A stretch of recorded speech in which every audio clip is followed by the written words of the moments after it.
Hello everyone, ওয়ালাইকুম আসসালাম। একটু জানাও তো সাউন্ড ঠিক আছে কি না। আজানটা শেষ হলে আমরা শুরু করে দিচ্ছি। একটু জানাও সাউন্ড ক্লিয়ার কি না। লাইটও তো ক্লিয়ার না। ওকে, ঠিক আছে।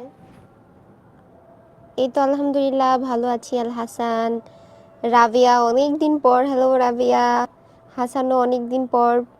তোমাদের সাথে আজকে 26 ব্যাচের সাথে 25 ব্যাচের ভাইয়া পুরো চলে আসছে। ওয়ালাইকুম আসসালাম নূরজাহান। আমি আলহামদুলিল্লাহ ভালো আছি। তোমরা সবাই কেমন আছো?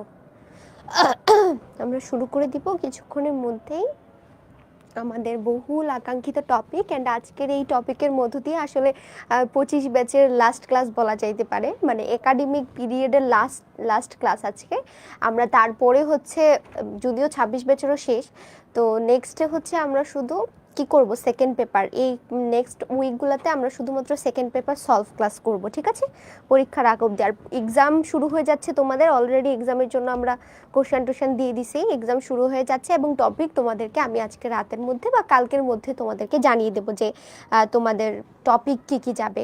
আরেকটা কথা বলিনি, যেহেতু তোমরা আজকে 25-26 দুই ব্যাচে আছো, তো তোমাদের উদ্দেশ্যে একটা কথা হচ্ছে তোমাদেরকে মানে আলাদা আলাদা পরীক্ষা নেওয়া হবে, অর্থাৎ 25 এবং 26 আলাদা আলাদা। যখন বলা হবে 25 ব্যাচের বাচ্চারা পরীক্ষা দাও, তখন ওই লিঙ্কে গিয়ে 25 ব্যাচের বাচ্চারা পরীক্ষা দিবা। আর যখন বলা হবে 26 ব্যাচের বাচ্চারা পরীক্ষা দাও, তখন ওখানে গিয়ে তোমরা 26 ব্যাচের ছেলেমেয়েরা পরীক্ষা দিবা। আর তোমরা যদি চাও 26 ব্যাচ 25 ব্যাচেরটা দিতে, তোমরা সেটাও পারবা, কারণ 25 ব্যাচের অনেক টপিকই হচ্ছে তোমাদের সাথে মিল আছে। আবু তুমি দরজাটা দিয়ে দাও, এসির বাতাসটা কিন্তু আসতেছে না। তাহলে তুমি ভিতরে এসে বসো, ভিতরে এসে বসো। আচ্ছা, তো ওকে, আজকে অনেক স্টুডেন্ট চলে আসছে। আমাদের অনেক বেশি আকাঙ্ক্ষিত বলা যেতে পারে সিরাজউদ্দৌলা। তো সিরাজউদ্দৌলা টপিকটা কিন্তু আমরা লাল সালের মতো এত লাইন বাই লাইন ভেঙে পড়াবো না। আমরা জাস্ট তোমাদেরকে আমি দুটো ফাইল দিয়ে দিব, সিরাজউদ্দৌলার জন্য একটা এবং হচ্ছে তোমার কি ইয়ের জন্য লাল সালের জন্য একটা। দুইটা পিডিএফ তোমাদের পরীক্ষার জন্য একদম এনাফ থাকবে। আমি ওরকম করে মেড করতেছি। তো আমাদের এসিএস ফিচার্সগুলো আমরা প্র্যাকটিস শিটগুলো ঠিক যেভাবে দিচ্ছি ওই আঙ্গিকেই হচ্ছে আমি তোমাদের এই দুইটা পিডিএফ আমি বেসিক্যালি উপন্যাস এবং ইয়ের ক্ষেত্রে এই দুইটা দিতে চাচ্ছি। তো তোমরা যদি পছন্দ করো, তো দেখা যাবে যে আর নেক্সট প্র্যাকটিস শিটগুলো ওরকমই দিতে পারি। তো এগুলো হচ্ছে এআই দিয়ে করা হয়। তো এআই দিয়ে করলে হয়তো সময় অনেক কম লাগে। তো এটা এসিএস ফিচার স্কুলের একটা পার্সোনাল এআই অ্যাপ। তো এটা দিয়ে অনেক ইজিলি খুব সুন্দরভাবে যত ইম্পর্টেন্ট কোশ্চেন সব কিছু দিয়ে ওরা একদম রেডি করে দেয়, মেড করে দেয়। তো সেটা আমি তোমাদেরকে দেওয়ার চেষ্টা করতেছি। তো আজকে আমরা সিরাজউদ্দৌলা টপিকটার একদম শুরু থেকে শেষ পর্যন্ত তো শেষ করতে পারবো না। আজকে একটা ক্লাস পার্ট 1-এ আমরা বইয়ের যে শুরুর দিকের অংশটা থাকে, আমি জানি এটা তোমরা অনেকেই পড়তে চাও না, তাই না? কিন্তু এই জায়গাটা থেকে পরীক্ষায় প্রশ্ন চলে আসে কিছু সময়। তো এই জন্য আমরা এই জায়গাটা আমি নিজে তোমাদেরকে পড়িয়ে দেবো। কারণ তোমাদেরকে যদি আমি বলি যে বাসায় গিয়ে এটা পড়ে নিবা, তোমরা জীবনও এই অংশটা পড়বা না, আমি জানি, কারণ আমি নিজেও পড়ি নাই।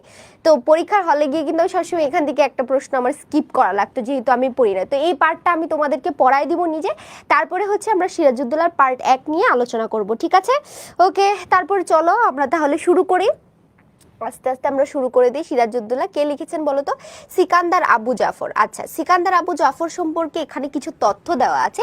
তো তোমাদেরকে হচ্ছে আমি আর লেখক পরিচিতিটা আর এত ব্যাখ্যা করে পড়াবো না, যেহেতু তোমরা অনেক বড় হয়ে গেছো, এখনো বাচ্চা না যে তোমাদের লেখক পরিচিতি ধরিয়ে ধরিয়ে পড়াবো। তো লেখক পরিচিতি ধরিয়ে পড়াবো না এই জন্য যে তোমরা এখন আর ছোট নেই, তোমরা বড় হয়ে গেছো। আস্তে আস্তে তোমাদেরকে বিদায় দিয়ে দেবো, বিদায়ের ঘন্টাও প্রায় বেজে আসছে 25 ব্যাচে। তোমরা কি সবাই হোয়াটসঅ্যাপ গ্রুপে অ্যাড হয়েছো? হ্যালো মাহিয়া, অনেক দিন পর মাহিয়াও আসছে ক্লাসের মধ্যে। তোমরা কি হোয়াটসঅ্যাপ গ্রুপটাতে সবাই অ্যাড হয়েছো? এটাতে একটু অ্যাড হয়ে নিও। দেখো এটা এই ফ্যাসিলিটিসটা শুধুমাত্র তোমরা পাচ্ছ, আমি আমার আগের আর কোনো ব্যাচকে এরকম ফ্যাসিলিটিস দেই নাই যে হোয়াটসঅ্যাপ গ্রুপে তোমরা আমার সাথে সরাসরি কানেক্টেড থাকবে। এবং সেই গ্রুপের মধ্যে কিন্তু পরীক্ষার আগ মুহূর্তে দেখা যাবে যে আবিদ আপুকে যদি এখন পাইতাম তাহলে মনে হয় এই কোশ্চেনগুলো একটু সলভ করানো যাইতো।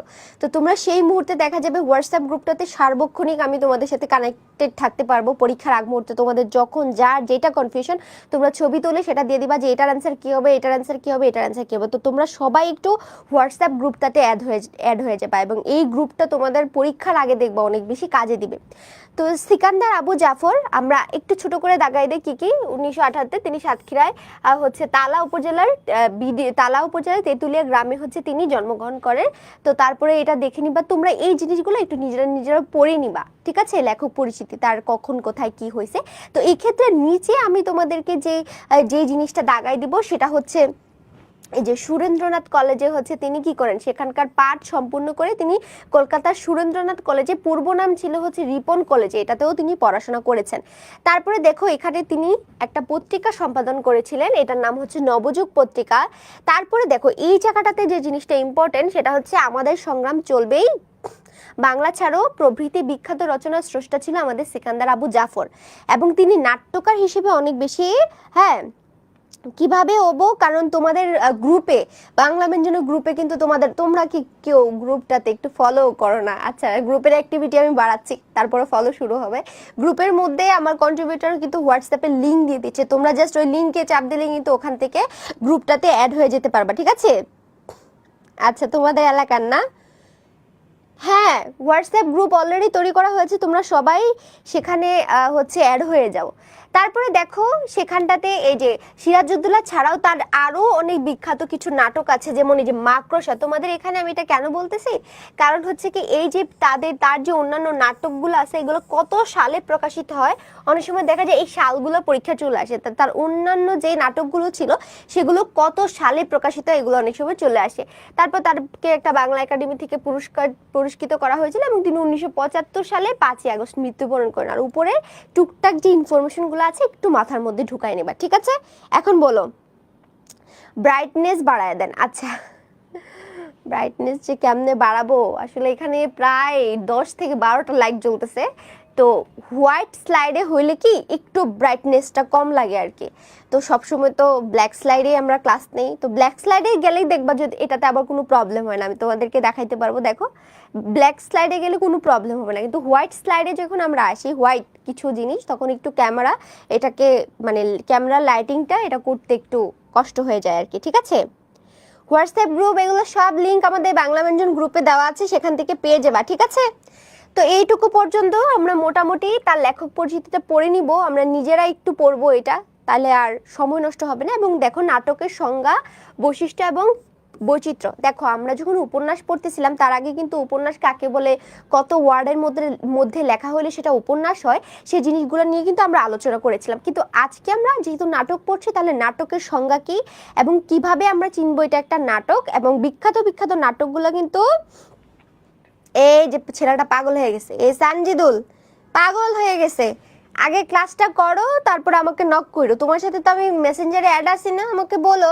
তোমাকে তো বললাম যে আমাদের বাংলা ব্যঞ্জন গ্রুপের মধ্যে লিঙ্কটা দেওয়া আছে হোয়াটসঅ্যাপের। পাগল হয়ে গেছে, এরকম পাগল হয়ে যাবে না। দেখো ক্লাসে মনোযোগ দাও। সাহিত্য রচনার একটা বিশেষ রূপ শ্রেণী হলো আমাদের এই নাটক। তো এই নাটক প্রাচ্য নাট্যশাস্ত্রে একে দৃশ্যকাব্য বলা হতো, যেহেতু নাটকটা মেইনলি ডিপেন্ড করতো তোমার দৃশ্যের উপর। এখন দেখো একটা নাটক, কিন্তু এখানে তুমি কোনো ছবি দেখতেছো না, শুধুমাত্র কথা শোনা যেতেছে, তাহলে সেটা কি কখনো নাটক হবে? একটা দৃশ্য থাকে না যে একটু পরপর দেখবা দৃশ্য চেঞ্জ হয়, একটা ঘটনা হচ্ছে একটা বাড়ির মধ্যে, একটা ঘটনা হচ্ছে পার্কের মধ্যে। আমরা বাংলা নাটকগুলো কিরকম দেখি, এরকম একটু পরপর দৃশ্য পাল্টায় না? তো এই দৃশ্যের উপর যেহেতু ডিপেন্ডেন্ট, এই জন্য একে দৃশ্যকাব্য বলা হইতো। গ্রিক ভাষা থেকে আগত ড্রামা, এই যে ড্রামা শব্দটি কোন ভাষা বলো তো? গ্রিক ভাষা থেকে আগত ড্রামা শব্দটির অর্থ হলো অ্যাকশন তথা কিছু করে দেখানো। তাহলে এই যে গ্রিক শব্দটা আছে ড্রামা, এটা থেকে পরবর্তীতে আমরা কি পাই? আমরা এখান থেকে অ্যাকশন পাই, অর্থাৎ এটার দ্বারা মূলত যে কিছু একটা করে দেখানো। বাংলা নাটক, নাট্য, নট, নটি প্রভৃতি শব্দ উদ্ভূত হয়েছে নট ধাতু থেকে। তাহলে এই যে নাটক শব্দটা চলে আসছে, এটার যে মূল ধাতুটা, ধাতু মানে কি? মানে ক্রিয়ার অথবা কোনো একটা শব্দের মূল অংশকেই তো আমরা ধাতু বলে থাকি না, তাহলে এই নাটকের যে ধাতু সেটা হচ্ছে নট, নট থেকে তারপর নাটক আসছে। এই নট ধাতুটাও কিন্তু দেখা যায় যে এটাও হয়েছে তোমার এই নাটক থেকে, যার অর্থ হচ্ছে নড়াচড়া করা, অর্থাৎ নাটকের মধ্যে এক ধরনের গতিশীলতা থাকবে সবসময়। এই সময়টাতে একটা এমন একটা পরিস্থিতি থাকবে যে সবাই হাঁটাচলা করতেছে, গল্প করতেছে বা এরকম কিছু। এসিটা এত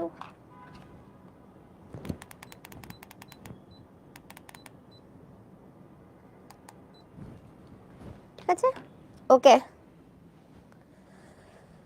ওকে। তারপরে দেখো, অর্থাৎ নাটকের মধ্যে এক ধরনের গতিশীলতা থাকবে, একটা ত্রিমাত্রিক শিল্প কাঠামো গড়ে তুলবে। বলে রাখা প্রয়োজন যে বর্তমান সময়ে নাটক পরিবেশনের সবচেয়ে জনপ্রিয় মাধ্যম হচ্ছে টেলিভিশন, তাই না? আমরা এখনকার সময়ে যে নাটকগুলো দেখি এগুলো টেলিভিশনের মাধ্যমেই দেখে থাকি। তাই নাটক বিষয়ক এই আলোচনার মঞ্চ নির্ভর নাট্য বৈশিষ্ট্যই কেবল বিবেচনা করা হবে। তো যেহেতু আমরা বর্তমানে যে নাটকের সাথে পরিচিত, এটা কিন্তু টেলিভিশনের নাটক। তোমরা কখনো কি থিয়েটারে গিয়ে নাটক দেখেছো? তাহলে এটা বুঝতে পারবা যে নাটক অ্যাকচুয়ালি কেমন হয়। আমাদের চারু ইয়েতে নাট্যকলা বিভাগের অনেক নাটক কিন্তু আমিও দেখেছি, তো ওদের পারফরমেন্সগুলো কিন্তু ওরা খুবই মানে ফ্যান্টাস্টিক অভিনয় করে। সামনাসামনি যখন তুমি দেখবা এত বাস্তবিক অভিনয় ওরা করে। তো তোমরা যারা হচ্ছে থিয়েটারে নাটক দেখেছো তারা বুঝতে পারবা যে আসলে পুরো নাটকটা এটা একটা মঞ্চের উপর ডিপেন্ড করে। তখনকার সময় তো আর টেলিভিশন ছিল না, তো এটা মঞ্চের উপরেই তারা এটা অভিনয় করতো। প্রকৃতপক্ষে নাটকের মধ্যে একটি সামষ্টিক শিল্প প্রয়াস সম্পৃক্ত থাকে। এতে কুশীলবগণ মানে কি, যারা নাটকে অভিনয় করে তারা দর্শকদের উপস্থিতিতে মঞ্চে উপনীত হয়ে গতিময় মানব জীবনের কোনো একটা বিশেষ ঘটনার উপর ডিপেন্ড করে তারা কিছু একটা অভিনয় করত। এটাই ছিল নাটকের একটা, আসলে নাটকটা কিভাবে শুরু হয়েছে। সাধারণভাবে নাটকের যে চারটা বিষয় ভেরি ভেরি ইম্পর্টেন্ট, এটার জন্যই আসলে এতটুকু পর্যন্ত পড়ে আসছি। যখন বড় হবা তখন দেখবা, ভার্সিটিতে গেলে দেখবা, তোমরা যে কোনো ভার্সিটিতে চান্স পাও সেখানে নাট্যকলা ডিপার্টমেন্ট থাকবে, এবং সেই নাট্যকলা ডিপার্টমেন্টের দেখবা যে তারা নাটকগুলো চালু করে এই 200 টাকা 300 টাকা হয়তো থাকে আর কি, মানে এন্ট্রি ফর্ম থাকে, তো সেখানে তোমরা চাইলে কিন্তু দেখতে পারো। তো এই যে তোমার ধরো একটা নাটকের কয়টা মূল অংশ থাকবে, চারটা, এটা পরীক্ষা চলে আসে। একটা হচ্ছে কাহিনী বা প্লট, অর্থাৎ তোমার প্রথমত একটা কাহিনী থাকতে হবে। এখন কাহিনী না হয়ে মানে উল্টা পাল্টা কিছু যদি দাও তাহলে সেটা কি কখনো নাটক হবে? অবশ্যই না। চরিত্র, অবশ্যই সেখানে তোমার নায়ক নায়িকা থাকবে, ভিলেন থাকবে, আরো অনেকগুলো চরিত্র থাকবে। সংলাপ, অবশ্যই সেখানে তোমার কথাবার্তা থাকবে, এবং পরিপ্রেক্ষিত অর্থাৎ পরিবেশটা কেমন হবে। যেমন ধরো এটা কি কোনো প্রেমমূলক, নাকি এটা কোনো হচ্ছে বাবা মাকে নিয়ে, নাকি হচ্ছে ছোট ভাই বোনদেরকে নিয়ে, একটা প্রেক্ষাপট থাকবে। এটাকে বলা হচ্ছে যে পরিপ্রেক্ষিত। তো এই চারটা জিনিস কিন্তু একটা নাটকের জন্য কি তোমার মাস্ট থাকতে হবে। পরীক্ষা যদি চলে আসে, আমরা পারবো না পার্ট থেকে পড়েছিলাম, ওকে 9 10-এ পড়ছো না। একটা নির্দিষ্ট প্রেক্ষাপটকে ঘিরে আসলে এই কাহিনীটা হয়, এবং সহায়ক বিভিন্ন চরিত্র থাকে যারা সংলাপ দিয়ে এই নাটকটা উপস্থাপিত করে থাকে। তখন সেখানে আবার আমরা নৃত্য গান টানি হাবিজাবি সব কিছু দেখি আর কি। ঠিক আছে, 2000 বছরেরও বেশি বয়সে এই শিল্প মাধ্যমে নানা রকমের পরিবর্তন ঘটেছে। তাহলে আমাদের এই নাট্য শিল্পটা এটা প্রায় কত বছরের পুরনো? প্রায় 2000-এরও বেশি বছরের পুরনো। এবং এরিস্টটল এবং শেক্সপিয়রের কালে সময়ের ঐক্য, স্থানের ঐক্য ও ঘটনার ঐক্য নিশ্চিত করা ছিল নাটক রচনার পূর্বশর্ত। তো আমরা যে নাট্যকার হিসেবেই জানি, মানে সারা বিশ্বের মধ্যে পরিচিত হচ্ছে আমাদের শেক্সপিয়র এবং হচ্ছে কি বলতো এরিস্টটল। তো এই যে শেক্সপিয়র এবং এরিস্টটলের যে নাটক, তারা সবসময় মনে করতো যে ঐক্য, স্থানের ঐক্য, ঘটনার ঐক্য, অর্থাৎ সময়, স্থান এবং হচ্ছে ঘটনা, এই তিনটা একসাথে কি সামঞ্জস্যপূর্ণ থাকবে, না হয় সেটা কখনো নাটক হবে না। তারপরে দেখো এই নাটকে কি কি বিষয় থাকবে। শেক্সপিয়র এবং এরিস্টটলের মতে ছিল যে এটার পূর্ব শর্তগুলো হবে কিভাবে, কাহিনীমুখ হবে, তারপরে এক্সপোজিশন, তারপরে কাহিনী ক্রমব্যক্তি, রাইজিং অ্যাকশন, চূড়াস্পর্শী নাট্যদ্বন্দ্ব, এগুলো আমাদের দরকার নেই, এগুলো থেকে প্রশ্ন বেশি একটা আসে না। অর্থাৎ নাটক কিভাবে হয় সেটার একটা ক্রম আমরা কি বলি, সিঁড়ি, যে ধাপগুলা নাটক পার হয়ে আসে, সেই ধাপগুলো এখানে বলা হয়েছে। এই ধাপে ধাপে তোমার কি হয়, এই নাটকের সমাপ্তি ঘটে। কিন্তু সময়ের সঙ্গে মানুষ জীবন পাল্টাচ্ছে। নাটক যেহেতু জীবনের সবচেয়ে ঘনিষ্ঠ প্রতিচ্ছবি, সেহেতু এই রূপ শ্রেণীর মূল বৈশিষ্ট্য অক্ষুণ্ণ রেখে এত নানাবিধ পরিবর্তন আসছে। আর আধুনিক কালে নাটকের কোনো বৃত্ত থাকে না, কেবল একটি চরিত্র নিয়ে আসলে নাটকটা রচিত হয়। তোমরা দেখবা বর্তমান সময়ে যদি নাটকগুলো, তোমরা বাংলাদেশের নাটকগুলো যদি দেখা, একটা কেন্দ্রীয় চরিত্র থাকে, তাকে কেন্দ্র করে আসলে পুরোটা ঘটনা বর্ণিত হয়ে থাকে। যেমন সিরাজউদ্দৌলার কথাই ধরো না, এই সিরাজকে কেন্দ্র করে আসলে পুরোটা নাটক এখানে কিন্তু সাজানো হয়েছে। তো তোমরা ভাবতে পারবা মানে যে এই পুরো গল্পটার মূল কেন্দ্রীয় চরিত্রকে সিরাজ, তো সিরাজকে কেন্দ্র করেই কিন্তু পুরো নাটকটা এখানে সৃষ্টি করা হয়েছে। তো এই যে নাটকের উল্লেখিত কাঠামোবদ্ধ বৈশিষ্ট্যগুলো একজন নাট্যকারের পক্ষে যথার্থভাবে আয়ত্ত করা সম্ভব হলেই কেবল নাটকের সংগঠনে বিচিত্র মাত্রা সংযোজন করা যায়। একটা নাটক লিখতে কিন্তু তোমার চারটিখানি কথা না, তোমাকে এখানে নাটক লিখতে হলে এই যে উপরে যে বৈশিষ্ট্যগুলোর কথা বলছে প্রত্যেকটা বিষয়ে তোমার কিন্তু সচেতন থাকতে হবে, তবেই কিন্তু তুমি নাটক রচনা করতে পারবা, তাই না? ওকে, সে ভালো ছেলে, কলেজের চেয়েগুলা ভালো লাগে না, কলেজের গুলো ভালো লাগে না। সিরাজউদ্দৌলা কিন্তু খুবই আবেগঘন একটা, এটা কিন্তু একটা ট্র্যাজেডি মূলক নাটক। তো তোমরা যারা পুরোটা পড়বা অবশ্যই ভালো লাগার কথা, ঠিক আছে, এটা অবশ্যই ভালো লাগার কথা। আচ্ছা, এখন পড়তে ভালো লাগে না? আসলে নবম দশম শ্রেণীর বয়সটাই এমন থাকে, একটা ফ্যান্টাসির বয়স। তো তখন যখন আমরা নতুন নতুন উপন্যাস পড়ি, নাটক পড়ি, সব ব্যাপারগুলো আমাদের কাছে রঙিন লাগে। তো নতুন নতুন যখন আমরা এই জিনিসগুলো পাই তখন আমাদের ভালো লাগে। সব কিছুরই আসলে পুরনো হয়ে গেলে এই জিনিসটা আমাদের কাছে এর গুরুত্ব কমে যায়। কিন্তু সেই তুলনায় উপন্যাস, আমাদের বইয়ের যে লাল সালু, খুবই খুবই সুন্দর, খুবই এক্সেলেন্ট একটা উপন্যাস, এবং আমাদের এই নাটকটাও কিন্তু খুবই তোমার সুন্দর একটা নাটক। তাহলে এটা আসলে বয়সের কারণে, কারণ তোমাদের এত পড়াশোনার চাপ, তোমাদের এত কিছু পড়তে হয়, এটার ভারে গিয়ে তখন আর নাটক উপন্যাসটা তোমরা এনজয় করতে পারো না। এই যে দেখো এখানে সাহিত্য খেলার কিন্তু একটা টপিক চলে আসছে। সাহিত্য ব্যাপারটাই কেমন বলতো, আনন্দ দিবে, কিন্তু আমরা আমাদের এই পড়াশোনার চাপে এমন অবস্থায় থাকি যে সাহিত্যটাকে আমরা আর ফিল করতে পারি না। এই যে দেখো, তোমরা যে সাহিত্যটাকে ফিল করতে পারতেছো না, এটার নমুনা কিন্তু তোমাদের কমেন্টের কারণেই আমি বুঝতে পারতেছি। কারণ তোমরা সবাই বলতেছে যে এখন আর এগুলো তোমাদের ভালো লাগে না। কেন লাগে না বলো তো? কারণ তোমাদের এই পারিপার্শ্বিক যে আর অন্যান্য সাবজেক্ট আছে, এগুলো চাপের কারণেই কিন্তু তোমরা সাহিত্যটাকে আর ওরকম ভাবে ফিল করে পড়তে পারো না। তো এইটাই কিন্তু সাহিত্য খেলা প্রবন্ধের মূল কথা বলা যেতে পারে, যে সাহিত্য খেলা প্রবন্ধে প্রমোদ চৌধুরী এই কথাটাই আসলে আমাদেরকে কি বলতো বুঝাইতে চাইছেন।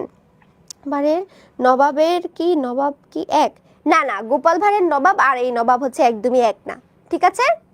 আচ্ছা, তারপরে ছিল নাটকের সঙ্গে অন্যান্য সাহিত্য মাধ্যমের কিছু পার্থক্য আছে। তো এখানটাতে আসলে নাটকের সাথে তোমার কি বলতো উপন্যাসের একটা পার্থক্য দেখাইছে। বলছে যে কাহিনী, চরিত্র, সংলাপ, গতি, নাটক এবং উপন্যাসের একটা সাধারণ বৈশিষ্ট্য মানব মনোতত্ত্ব, প্রেম, মহত্ব, দেশ, ঈর্ষা, লোভ এবং অন্যান্য মৌলিক প্রবৃত্তি সমূহের দ্বন্দ্ব জটিল উপস্থাপনা উভয় শিল্পের মধ্যে প্রাতিপাদ্য। অর্থাৎ এই যে নাটক এবং উপন্যাস প্রায় কাছাকাছি, হ্যাঁ, এই দুইটা ব্যাপার একদমই কাছাকাছি, এবং তাদের মধ্যে কি কি মিল দেখতে পাওয়া যায় এই জিনিসগুলো নিয়ে একটু আলোচনা করা হয়েছে। এই দুই শিল্প মাধ্যমে মিলনাত্ম কিংবা বিয়োগান্ত কিংবা উভয় সমন্বিত পরিণাম দেখতে পাওয়া যায়। তুমি উপন্যাসের মধ্যেও দেখবা যে কাহিনীটার একটা সমাপ্তি হয়ে থাকে, হয় সেটা দুঃখের, কষ্টের, কেউ হারিয়ে গেছে বা কাউকে পেয়েছে, এরকম কিছু। ঠিক নাটকেও কিন্তু এমনই ঘটনাটা ঘটে থাকে। উভয় সাহিত্যে রূপশ্রেণী কেবল পাঠের মধ্য দিয়েও সিদ্ধ উদ্দেশ্যের চরিতার্থতা দান করতে পারে। অর্থাৎ দুইটা, এই যে উপন্যাস এবং নাটকে দুইটার মাধ্যমেই কিন্তু তুমি যেই চরিত্রটাকে কেন্দ্র করে ঘটনাটা লিখছো এবং তুমি যে বার্তাটা তোমার দর্শকদেরকে দিতে চাচ্ছ, এটা কিন্তু তুমি নাটক এবং উপন্যাস দুইটার মাধ্যমেই কিন্তু তোমার মাধ্যমে কি করা যাবে, তো মানে সেটার মাধ্যমে তুমি ফিল করতে পারবা আর কি। একদম, আসলে আমিও মানে আমার এই 3 দিন ছুটি ছিল, বৃহস্পতি, শুক্র, শনি, তাও তো দেখো তোমাদের সাথে ক্লাস চলতেছে, তো ছুটি তো আর নাই, তোমাদের সাথে তো ক্লাসই হচ্ছে। তো আমারও আজকে অনেক মানে টায়ার্ড লাগছে। আমি মানে এত ব্যস্ত থাকি আমি ঘুমানোর টাইমটা পর্যন্ত পাই না। এটা তোমাদের মতো রাতের দেখা যায় 12টা, আমি 12টার মধ্যে ঘুমানোর চেষ্টা করি, কিন্তু পারি না, 1টা 2টা বেজে যায় অনেক সময়। আবার সকালবেলা দেখা যায় 6টায় ঘুম থেকে উঠতে হয়, যেহেতু 8টায় ক্লাস থাকে, অনেক দূর থেকে আমি যাই, মানে মাঝে মাঝে হলে থাকি, মাঝে মাঝে বাসা থেকে যাই। তো এই জন্য তো আমরাও কিন্তু সেম অবস্থা, তোমাদের এবং আমার কিন্তু সেমই অবস্থা, কারণ আমরা উভয় এখানে স্টুডেন্ট, ঠিক আছে? না, পুরো নাটকটা লাইন বাই লাইন পড়াচ্ছি না, বাট গুরুত্বপূর্ণ ঘটনাটা আমরা ব্যাখ্যা করে গুরুত্বপূর্ণ লাইনগুলো তোমাদের আমি পিডিএফে দিয়ে দিব। তারপরে চলো আমরা নিচে চলে যাই, যে এই সকল বৈশিষ্ট্য থাকা সত্ত্বেও নাটক একটি বিশেষ শিল্পরীতি বা উপস্থাপনা ক্রিয়া সংলাপের ভিত্তিতে হয়ে থাকে।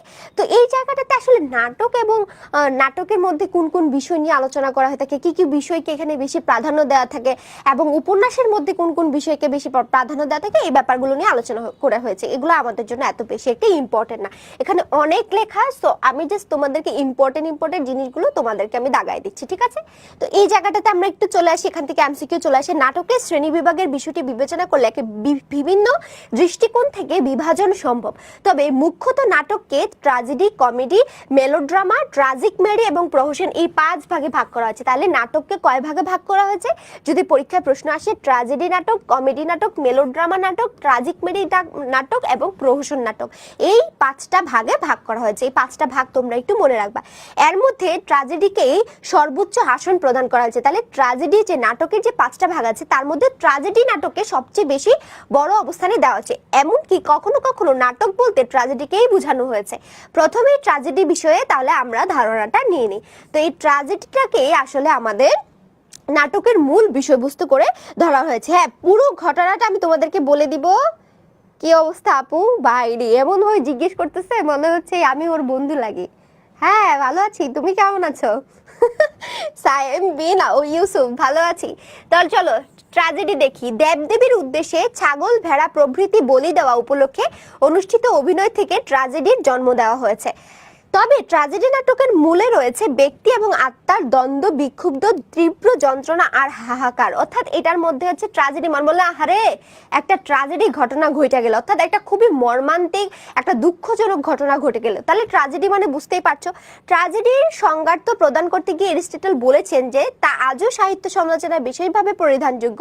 এস.এইচ. বুচার, আচ্ছা এটা হচ্ছে তার এত গ্রন্থে বলা হয়েছে, এই কথাটা তিনি বলছে। তো ট্র্যাজেডি সম্পর্কে কি কথাটা বলছে এটা পড়লে আসলে আমরা মোটামুটি বুঝে যাইতাম যে ট্র্যাজেডি বলতে। তো ইংরেজি এত পড়ার দরকার নেই, আমরা বাংলার মানুষ, আমরা বাংলা পড়ি। নাটক কিংবা নায়িকা মুখ্য করুণ রস পরিবেশনা ট্র্যাজেডির ধর্ম। তাহলে ট্র্যাজেডি মানেই তুমি মনে রাখবা যে করুণ রস। এটার ভিতরে কি থাকবে? হয় নায়ক মরে যাবে, না হয় নায়িকা মরে যাবে, না হয় কেউ একজন মারা যাবে, অর্থাৎ কেন্দ্রীয় যে চরিত্রটা সে মারা যাবে, অথবা তার একটা করুণ পরিণতি হবে। এটাই হচ্ছে ট্র্যাজেডি নাটকের মূল ঘটনা। যেমন সিরাজউদ্দৌলা নাটকটা যদি আমরা ধরি, তাহলে এটাকে আমরা কি নাটক বলবো বলো তো তোমরা? বলো। এই এই এই তোমরা আবার ওকে বকতেছো কেন? আয় হায়। না, সাইম বিন ইউসুফ ও খুব ভালো ছেলে, তোমরা ওকে বইকো না। আল্লাহ, আমি তো মজা করছি। হায় রে, তোমরা মজাও বুঝো না। আচ্ছা, প্যারা নাই ভাই, এরা এরা আমি মজা করে ওকে বলছি যে আমি আমি কি তোমার বন্ধুর মতো? আচ্ছা সমস্যা না, আচ্ছা আমরাই তো তো বলছে না, আমরাই তো। এই তোমরা ওকে বকা দিও না। আয় হায়। ও তো রাগ করবে। তোমরা ওকে বকা দিও না। আমাদের এই কি যেন বলে, সাইম খুব ভালো ছেলে, আমি জানি তো, সাইম অনেক ভালো ছেলে। আচ্ছা দেখো, তাহলে এই যে ট্র্যাজেডি, এই ভেরি গুড। তাহলে দেখো সিরাজের সর্বশেষ যে পরিণতি হয়েছিল এটা কিন্তু খুবই করুণাত্মক ছিল, খুবই কষ্টকর। এবং আমি সিরাজউদ্দৌলা নাটক যতবার পড়েছি শেষের এই জায়গায় গিয়ে আমি অনেক কান্না করছি, যে যখন তাকে মেরে ফেলা হয় আর কি, তার তার সেই মানে দেখা যায় যে তার সেই পালিত ভাই, যে ভাইকে তার মা কোলে পিঠে করে এত কষ্ট করে বড় করেছে, পালক পুত্র, তার মায়েরই পালক পুত্র ছিল। তো সে কিন্তু হচ্ছে তোমার কি সিরাজউদ্দৌলাকে মারে, এবং সিরাজউদ্দৌলা অনেক রিকোয়েস্ট করে যে তুমি তো আমার আমার মা তোমাকে এত কষ্ট করে লালন পালন করছে, তুমি কি মানে তুমি আমাকে মেরে ফেলবে, মানে সে অনেকভাবে কনভিন্স করা ট্রাই করে, কিন্তু শেষে দেখা যায় তার বুকে পিঠে ছুরিকাঘাত করে আসলে তাকে মারা হয়েছিল। তো ওই জায়গাটা কিন্তু খুবই করুণ একটা দৃশ্য, যদি তুমি সেটা ইমাজিন করে পড়তে পারো। তাহলে এটা একটা ট্র্যাজেডি ধর্মী রচনা, ঠিক আছে। এখানে রসই হচ্ছে আমাদের প্রধান। ট্র্যাজেডি ধর্ম হলো কোনো জটিল এবং গুরুতর ঘটনার আশ্রয়ে বিশেষ ধরনের রস সঞ্চার, যা আমাদের অনুভূতিকে অভূতপূর্ব আবহে আলোড়িত করবে, অর্থাৎ খুবই আমাদের টাচিং হবে, হার্ট টাচিং টাইপের হবে। তারপরে তার মানে বুঝতে পারছো তোমরা ট্র্যাজেডি মানে কি? এটা এটা আর ব্যাখ্যা করে এরকম বলার দরকার নাই। তাহলে আমরা জাস্ট মূল কথাগুলো বুঝতে পারলে কিন্তু আমাদের জন্য এনাফ। ওমা, কোথায় চলে আসলাম দূর। আচ্ছা, তাহলে ট্র্যাজেডির পর এখন আমরা চলে যাব আমাদের কিসে? এটা আমরা ট্র্যাজেডি শেষ করলাম। আচ্ছা, এখন আমরা চলে যাব কমেডিতে। আমরা চলে যাব কমেডিতে। কোথায়? কমেডি। আচ্ছা, কমেডি মানে আমরা বুঝি যে কি বলতো, এটার মধ্যে একটা মানে ফান টাইপের কিছু একটা থাকবে আর কি, এমন একটা কিছু। এরকম যেমন একটা নাটকের নাম বলো তো, বাংলা নাটক যেটা যেটা দেখে তুমি অনেক বেশি, যেমন ব্যাচেলার পয়েন্ট, তাই না? ব্যাচেলার পয়েন্ট তোমরা অনেকেই দেখছো হয়তো। তো ব্যাচেলার পয়েন্টের মধ্যে এখানে একটা বিরাট রাজনীতি। আচ্ছা, তো এই যে ব্যাচেলার পয়েন্ট, কিন্তু এই নাটকটা যে ছিল, এই নাটকটা কিন্তু অনেক হাস্যকর ছিল। তো এটা কমেডি টাইপের। অন্যান্য নাট্যশ্রেণীর মধ্যে কমেডির পরিসমাপ্তি আনন্দে বা মিলনে, অর্থাৎ এটাতে হয় শেষের দিকে মানে মিল হবে নায়ক নায়িকার, না হয় এখানে একটা আনন্দ হবে, এরকম আর কি। জীবনে বিভিন্ন অনুষঙ্গকে আশ্রয় করে রস সৃষ্টি এবং আকর্ষণীয় এবং হৃদয়গ্রাহী সংলাপ কুশলতার মধ্য দিয়ে এর সার্থকতা। অর্থাৎ ট্র্যাজেডির যেমন নায়ক বা কোনো চরিত্রের হৃদয়ে গভীরে গিয়ে তার মনোজগৎ উপলব্ধির জগৎকে উন্মোচনের চেষ্টা করা হয়, নায়কের আত্মবিশ্বাসকে দান্দিক মাত্রায় উপস্থাপন করা হয়, সেরূপ কোনো কৌশল কমেডিতে গৃহীত হয় না। অর্থাৎ মানে তোমার হার্ট টাচিং করার জন্য যা কিছু দরকারি সবকিছু কিন্তু আমরা ট্র্যাজেডিতে পেয়ে থাকি, বাট কমেডিতে এরকম না। কমেডিতে হচ্ছে সুন্দর একটা এন্ডিং হবে, একটা হাস্যকর পরিবেশ থাকবে, অথবা হচ্ছে খুব সুন্দরভাবে নায়ক নায়িকার মিল হবে, এটাকে বলা হচ্ছে কমেডি। ঠিক আছে না? বাসায় ওরকম রিডিং তুমি যদি চাও 1-2বার পড়ে নিবা, কারণ আমি যখন তোমাদেরকে বোর্ড কোশ্চেন সলভ করাবো তখন তুমি এমনিই বুঝতে পারবা যে এই পুরো নাটক অংশের কোন কোন জায়গা থেকে তোমার প্রশ্ন হয়। তাহলে তুমি সেই হিসাব করে সুন্দর করে পড়ে ফেলবা যে কোনটা তোমার পড়া লাগবে আর কোনটা পড়া লাগবে না, সেটা তুমি বুঝেই যাবা। তারপরে দেখো মেলোড্রামা, একে অতি নাটকও বলা চলে। তো মেলোড্রামায় আবেগের উৎকট প্রাধান্য থাকে। এটা হচ্ছে কি মানে কাইন্ড অফ বেশি আবেগীয়, মানে মেলোড্রামা বলতে কি ধরো থাকে না একটু বেশি আবেগ দেখানো, আমরা এরকম বলতে পারি। যেমন তোমরা কি কেউ জঙ্গলি মুভিটা দেখছো? তো জঙ্গলি মুভির রিভিউ দেখো, এখানে অনেকেই বলবে খুবই করুণ, মানে এখানে আবেগটাকে অনেক বেশি পরিমাণে প্রাধান্য দেওয়া হয়েছে, যে পুরোটা মুভি জুড়েই কিন্তু একটা আবেগের উপরে কাজ করা হয়েছে। তো ঠিক তেমনই তোমরা দেখবা যে এরকম কিছু নাটক থাকে যে অতি আবেগীয়, হ্যাঁ, মানে বাবা মারকে নিয়ে যদি করে, যে বাবা মাকে খুব কষ্ট দিচ্ছে, সর্বশেষ পরিণতি কি হয়, মানে এই যে কষ্ট অথবা অত্যাধিক পরিমাণে এখানে হাস্যকর জিনিসকে বেশি প্রাধান্য দেওয়া হচ্ছে। তো মেলোড্রামাটা হচ্ছে এটা অতিরঞ্জিত সবকিছু হয়, এখানে আবেগটাকে অতিরঞ্জিত করা হবে, এখানে আনন্দকে অতিরঞ্জিত করা হবে, না হয় এখানে দুঃখকে অতিরঞ্জিত করা হবে। এতে ট্র্যাজেডির মতো কোনো উত্তুঙ্গ নান্দনিকতা সঞ্চারিত হয় না। কখনো কখনো নাট্যিক দ্বন্দ্ব অস্পষ্ট রয়ে যায়, কিন্তু আবেগের তীব্রতা দিয়ে এই শ্রেণীর নাটক দর্শকের হৃদয়কে আন্দোলিত করতে পারে। তো এখানে আসলে আবেগটাকে সবচেয়ে, তোমরা জাস্ট এটুক মনে রাখবা, একটার সাথে একটা পয়েন্ট মনে রাখবা। যেমন ট্র্যাজেডি মানে কি দুঃখ, অনেক দুঃখ থাকবে। কমেডি মানে কি এখানে অনেক হাস্যরসাত্মক থাকবে, আর হচ্ছে হাস্যরসাত্মক না মানে অনেক আনন্দ থাকবে। আর মেলোড্রামা মানে এখানে আবেগকে বেশি প্রাধান্য দেওয়া হবে। জাস্ট একটা পয়েন্ট মনে রাখো, তাহলে এই জিনিসগুলো তোমাদের কিন্তু মনে থাকবে।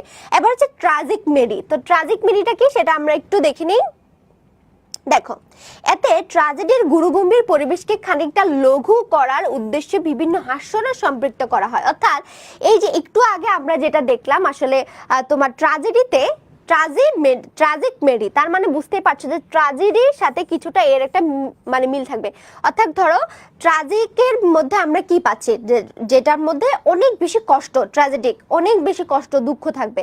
তো এই কষ্টটাকে কিছু লঘু করে ফেলা, লঘু মানে কি একটু হালকা করে এই কষ্টের মধ্যে আনন্দ, মানে এই কষ্ট এই আনন্দ এই দুঃখ এই হাসি কান্না, মানে হাসি কান্না মিশ্রিত থাকবে হচ্ছে তোমার ট্র্যাজিক মেডিতে। ট্র্যাজিক মেডিতে কি থাকবে, এখানে হাসিও থাকবে কান্নাও থাকবে, এই ব্যাপারটাকে বেশি প্রাধান্য দেওয়া হয়। প্রহসন মানে কি বলতো? প্রহসন মানে কি? প্রহসন করা মানে হচ্ছে মানে হাস্যরসাত্মক কাহিনী। এরকম একটা নাটকের নাম বলো তো যেটা দেখে তোমরা অনেক বেশি হাসছো, বলো। এরকম একটা নাটকের নাম বলো যেটা দেখে তোমরা অনেক বেশি হেসেছো। এরকম কোনো নাটক কি দেখছো? দেখি কেউ কি দেখছে কিনা নাটক, বলো।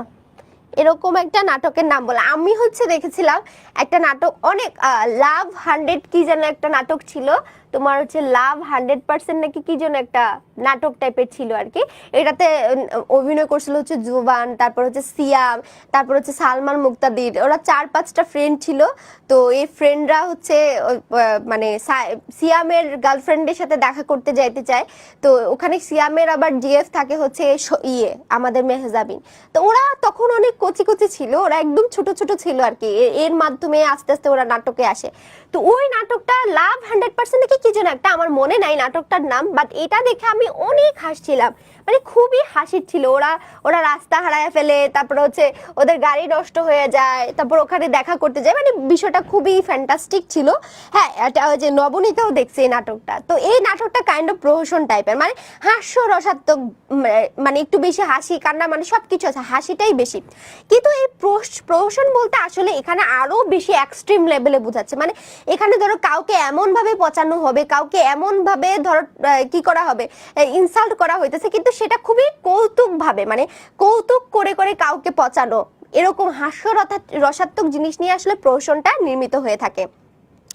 সমাজ বা ব্যক্তির দোষ অসঙ্গতি বিশেষভাবে দেখানোর উদ্দেশ্য নিয়ে এক প্রকার ব্যঙ্গ এবং বিদ্রুপ মূলক নাটক এখানে রচিত হয়ে থাকে। তো আসলে এগুলো হচ্ছে ব্যঙ্গাত্মক এবং বিদ্রুপমূলক, মানে কোনো একটা ব্যাপারকে তারা ধরো এটা সমাজের একটা সমস্যা, যেমন যৌতুক প্রথা, এটা সমাজের একটা ব্যাধি, তারপরে ধরো হচ্ছে তোমার কি বাল্য বিবাহ, এই ব্যাপারগুলো নিয়ে যদি একদম হাস্যরসাত্মক কোনো একটা বিষয় মেড করা হয় তাহলে সেটা হবে প্রহসনমূলক নাটক। ঠিক আছে, এখন বলো তোমাদের কি মোটামুটি এই 5টা ভাগ তোমাদের কি বোঝা হয়েছে যে আসলে কোন নাটকটা কেমন টাইপের? এটা তো বুঝতে পারবা, তাই না? আচ্ছা, ওকে, আর বাকি এগুলো পড়ার দরকার না, এগুলো থেকে আমাদের অত ডিটেলসে প্রশ্ন আসে না। এখন আমরা দেখব বাংলা নাটকের উদ্ভব এবং বিকাশ, অর্থাৎ আমরা তো এতক্ষণ ধরে দেখলাম যে সংজ্ঞাগুলা, যে কোনটা কি নাটক, কি টাইপের জিনিসপত্র। এখন বাংলা নাটকটা আসলে কোত্থেকে আসছে, এই যে আমাদের বিকাশ কালটা, সেটা আমাদেরকে একটু জানতে হবে। তাহলে চলো আমরা একটু দেখি আধুনিক বাংলা নাটকের বিকাশে পাশ্চাত্যে বিশেষ করে ইংরেজি সাহিত্যের ভূমিকা সবিশেষ। তো আমাদের যে বাংলা নাটক আসলে আসছে, এই নাটকটা মেনলি এটা পাশ্চাত্যের যে নাটক শিল্প সেটাকে কাইন্ড অফ কপি পেস্ট করে আমরা শুরু করছি আর কি, মানে ভারতবর্ষের মানুষজন শুরু করছে। তো এই ক্ষেত্রে আসলে ইংরেজদের যে সাহিত্য ছিল সেটা আমাদেরকে অনেক বেশি পরিমাণে উদ্বুদ্ধ করছে। 19 শতকে পাশ্চাত্য শিক্ষার প্রভাবে যে নবীন জীবনানুভব শিক্ষিত বাঙালিকে স্পর্শ করেছিল এবং যে নবজাগরণের সূচনা ঘটেছিল, তাহলে নবজাগরণ কখন হয়েছিল বলো তো? ওমা, এ কি এগুলো কোত্থেকে আসে, এটা কোত্থেকে চলে আসলো, এটা তো বুঝতেছি না। চলে এসে দেখো, তাহলে যদি বলা হয় নবজাগরণের সূচনা হয়েছিল কত শতকে? 19 শতকে। তো 19 শতকে হচ্ছে যখন ভারতবর্ষের বাঙালিরা কি করলো, আস্তে আস্তে তারা ইংরেজি শিখতে শুরু করলো এবং ইংরেজি শেখার কারণে তারা কিন্তু ইংরেজদের সাথে পাল্লা দিয়ে চলতে লাগলো এবং তখনই কিন্তু দেখা যায় যে তাদের মধ্যে একটা ইংরেজি সাহিত্যের প্রভাব ঘটতে থাকে এবং যার পরিণতি হিসেবে আমরা দেখি যে বাংলা নাটক 19 শতকের এক দ্বন্দ্বক্ষুব্ধ পরিবেশে বাংলা নাট্যমঞ্চের বিকাশের ধারাবাহিকতার জন্ম নিল আধুনিক বাংলা নাটক। এখনো পর্যন্ত প্রাপ্ত তথ্য অনুসারে প্রথম বাংলা নাটকের অভিনয় কত সালে হয়েছিল? 1795 সালের 27 নভেম্বর তারিখে হেরাসিম লেবেদেভ তার ভাষা শিক্ষক গোলকনাথ দাসের সাহায্যে ছদ্মবেশ নামক একটা ইংরেজি থেকে অনুদিত নাটকের পাশ্চাত্য ধাঁচের মঞ্চায়ন করেন। সর্বপ্রথম যে নাটকটা মঞ্চায়িত হয়েছিল সেটার নাম ছিল কি? ছদ্মবেশ, এবং সেটা কত সালে? 1795 সালের 27 নভেম্বর। ঠিক আছে, 1831 খ্রিস্টাব্দে হিন্দু থিয়েটার এবং এত সালে হচ্ছে অনেক জায়গায় এটা দেখা যায়, এটা অভিনয় করা হয় এবং জানুয়ারি মাসে অনুবাদ নাটকের পরিবর্তে নন্দকুমার রায়ের অভিজ্ঞান শকুন্তলা প্রথম বাংলা নাটক হিসেবে অভিনীত হয়। তাহলে ভেরি ভেরি ইম্পর্টেন্ট, প্রথম বাংলা নাটক, এটা তো হচ্ছে ইংরেজি নাটক থেকে অনুবাদ করা হয়েছিল, পরে ইংরেজি নাটকটাকে বাংলায় অনুবাদ করে এটা অভিনয় করা হয়েছিল, কিন্তু শুধুমাত্র বাংলা লেখা নাটক এবং প্রথম মঞ্চায়িত হয়েছিল সেটা কি বলতো? প্রথম বাংলা নাটক হিসেবে অভিনয় করা হয় অভিজ্ঞান শকুন্তলা, এবং সেটা কি? নন্দকুমার রায়ের লেখা অভিজ্ঞান শকুন্তলা, এটা সর্বপ্রথম কি করা হয়? মঞ্চায়িত করা। এই পর্যায়ে নাটকের মধ্যে আরো উল্লেখযোগ্য অনেকের বাড়িতে হচ্ছে অনেক ধরনের নাটক আস্তে আস্তে এটা হচ্ছে কি হয়, তারা মঞ্চায়িত করতে থাকে। তারপরে আমরা আর কি কি দেখি, এই যে এখানে আরেকটা জিনিস আমাদের জন্য ইম্পর্টেন্ট আছে যে ফলস্বরূপ বাংলা সাহিত্যে তার হাত থেকে পেয়ে যায় প্রথম সার্থক বাংলা নাটক। দেখো, প্রথম সার্থক বাংলা নাটক আমরা কিন্তু দেখেছিলাম যে প্রথম বাংলা নাটক কোনটা অভিনীত হয়েছিল, এবং প্রথম সার্থক বাংলা নাটক, প্রথম নাটক, এই দুটার মধ্যে কিন্তু পার্থক্য আছে। প্রথম সার্থক বাংলা নাটকের নাম হচ্ছে শর্মিষ্ঠা। এগুলো মুখস্থ করে রাখো, এগুলো কিন্তু বাংলা সাহিত্য পড়তে গেলে তোমাদের অ্যাডমিশন টেস্টে গিয়ে এগুলো খুব কাজে দিবে। অ্যাডমিশন টেস্টে কিন্তু এই জায়গাগুলো থেকে প্রশ্ন চলে আসে পরীক্ষায়। তো প্রথম যে সার্থক, প্রথম, এগুলা কি ইম্পর্টেন্ট? হ্যাঁ, অবশ্যই এগুলো ইম্পর্টেন্ট না হলে এগুলো আমি তোমাদের পড়াইতাম না। তো প্রথম যে বাংলা সার্থক যে নাটকটা, এটা ছিল মাইকেল মধুসূদন দত্তের, সেটা ছিল শর্মিষ্ঠা। ঠিক আছে, এবং মাইকেল মধুসূদন দত্তের হাত ধরে আসলে আমাদের বাংলার যে নাটকটা এটা অনেক বেশি মানে হচ্ছে তোমার কি হয়, সমৃদ্ধি লাভ করে আজকে। আচ্ছা, তারপরে আমরা দেখি তার পরবর্তীতে আরো গিরিশচন্দ্র ঘোষ, দ্বিজেন্দ্রলাল, রবীন্দ্রনাথ ঠাকুর, তারা অনেক নাটক হচ্ছে নিয়ে আসছে। 20 শতকের সাহিত্যে অমুক প্রভাব বিস্তারকারী দুই বিশ্বযুদ্ধ এই সময় নাটককে নতুন চিন্তা এবং আঙ্গিকে আরো সমৃদ্ধি করে তোলে। আচ্ছা, এখান থেকে আর কি জিনিস ইম্পর্টেন্ট আছে আমি একটু দেখে তোমাদেরকে দাগিয়ে। আচ্ছা, উল্লেখযোগ্য কয়েকটি নাটকের নাম দিয়েছে, এগুলো আমাদের দরকার নেই, এগুলো আসবে না আমাদের পরীক্ষায়, এতগুলো আসে না, ঠিক আছে। আচ্ছা, ইতিহাস ভিত্তিক নাটক প্রসঙ্গ সিরাজউদ্দৌলা। এখন এই সিরাজউদ্দৌলা নাটকের যে প্রসঙ্গটা আছে সে এটা ইতিহাস ভিত্তিক, মনে রাখবা তোমার পাঠ্য বইয়ের ইতিহাস ভিত্তিক রচনা কোনটা, যদি পরীক্ষায় প্রশ্ন আসে তোমার পাঠ্য বইয়ে ইতিহাস ভিত্তিক রচনা কোনটা, তাহলে কিন্তু তুমি লিখবা সিরাজউদ্দৌলা। কেন ইতিহাস ভিত্তিক বলো তো, এটা কিন্তু বাস্তব কাহিনীর নিরীক্ষে লেখা। তোমরা তো জানো না সিরাজউদ্দৌলা ছিল আমাদের এই পুরো ভারতবর্ষের সর্বশেষ বাঙালি, আমাদের সর্বশেষ কি বাংলার নবাব ছিলেন তিনি, এবং তার পতনের মাধ্যমে কিন্তু আমরা দেখি যে ইংরেজরা একদম পরিপূর্ণভাবে প্রায় 200 বছরের মতো আমাদের ভারতবর্ষকে শাসন করে গেছে তারা।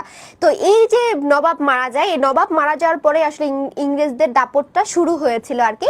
তো এই সিরাজউদ্দৌলার মারা যাওয়ার সাথে কিন্তু বলা হয়ে থাকে যে বাংলার যে সূর্য সেটা অস্তমিত হয়ে গেছিল, অর্থাৎ সিরাজউদ্দৌলা যখন মারা গেছিল এই বাংলার সূর্যটা ডুবে গেছিল, তখন পুরো শাসন কিন্তু ইংরেজদের হাতে চলে যায়। তো এই যে নাটকটা এটা কিন্তু ইতিহাস নির্ভর একটা নাটক এবং এটা বাস্তব কাহিনী আছে এটা। তো ইতিহাসের সত্য এবং সাহিত্যের সত্য সবসময় অভিন্ন পথে নাও চলতে পারে, তা সত্ত্বেও ইতিহাসকে অবলম্বন করে আমরা দেখি নাটক অনেক সময় গঠিত হয়। রবীন্দ্রনাথ ঠাকুর তার সাহিত্য ঐতিহাসিকতা প্রবন্ধে ইতিহাসের বহুতর ঘটনা নিয়ে তারা আলোচনা করছে। তিনি মনে করেন এতে সাহিত্য কি বলতো ইতিহাসকে কেবল ঘটনা সত্যের মধ্যে সীমিত রেখে তাকে রচয়িতার সৃষ্টিশীল কল্পনা ডুবিয়ে শিল্পসম্মত করে তোলে। তো বলতেছে যে আসলে এই শিল্পসম্মত ইতিহাস নির্ভরও কিন্তু নাটক হয়ে থাকে, হয়তো সেটা একদমই বাস্তবিক না, বাট দেখা যায় পুরো ইতিহাসটাকে এখানে কি করা হয়, পুরো ইতিহাসটাকে এই জায়গাতে ফুটিয়ে তোলা হয়ে থাকে, ঠিক আছে। তারপরে এখান থেকে দেখো বাংলা ইতিহাস ভিত্তিক নাটক রচনা উল্লিখিত এই আদর্শে সর্বদা অনুষ্ঠিত হয়েছে এমন দাবি যুক্তি হবে না। তবে ইতিহাসকে অবলম্বন করে নাটক রচনায় প্রচেষ্টা যে শতাব্দী বা প্রাচীন তা অনস্বীকার্য। অর্থাৎ বলতেছে যে ইতিহাসকে কেন্দ্র করেও কিন্তু যুগ যুগ ধরে আমাদের দেশের মধ্যে কি হয়ে আসছে, নাটক রচনা হয়ে আসতেছে। তো কোনো সম্রাট কিংবা নবাব অথবা সেনাপতি তথা কোনো না কোনো সামন্ত বীর, এমনকি কখনো কখনো কোনো সামন্ত নারী, যেমন হচ্ছে আমরা কি বলতো ঝাঁসির রানী, এই ঝাঁসির রানীর যে কাহিনীটা এটাও কিন্তু একটা বাস্তবিক কাহিনীর এর ভিত্তিতে এই যে ঝাঁসির রানীর যে মুভিটা হয়ে থাকে, সিরাজউদ্দৌলারও কিন্তু মুভি আছে তোমরা দেখবা। তো এই জিনিসগুলো কিন্তু আসলে কে একটা ঐতিহাসিক চরিত্রকে ডিপেন্ড করে তারা কি করে থাকে, রচনা করে থাকে। তারপরে আমরা এখানে আরো দেখতে পাই সেখানে তাদের যে লড়াই, যে তাদের শত্রুর বিরুদ্ধে তাদের লড়াই, তাদের শাসন ব্যবস্থাটা কেমন ছিল এবং সেখানকার সময়ে তাদের পরিস্থিতি কেমন ছিল, তাদের পক্ষে বিপক্ষে কারা ছিল এবং কিভাবে এই ঘটনাগুলো ঘটেছে এবং তার পরবর্তীতে কি অবস্থানে ঘটনাটা গিয়েছে, প্রত্যেকটা বিষয় নিয়ে কিন্তু এই ইতিহাস নির্ভর নাটকগুলোতে কি করা হয়ে থাকে, ব্যাখ্যা করা হয়ে থাকে বা বর্ণনা করা হয়ে থাকে। তারপরে দেখো, তো সেই দিক থেকে আমরা বলতে পারি যে আমাদের যে এই নাটকটা হচ্ছে কি বলতো, এই নাটকটা একটা ইতিহাস নির্ভর নাটক এবং এই নাটকের সাথে দেখো শাহজাহান, হ্যাঁ সম্রাট শাহজাহানের নাটক, এরকম অনেক নাটকের কথা বলা আছে যেগুলো এই ইতিহাসকে ডিপেন্ড করে তোমার হচ্ছে রচিত হয়েছিল।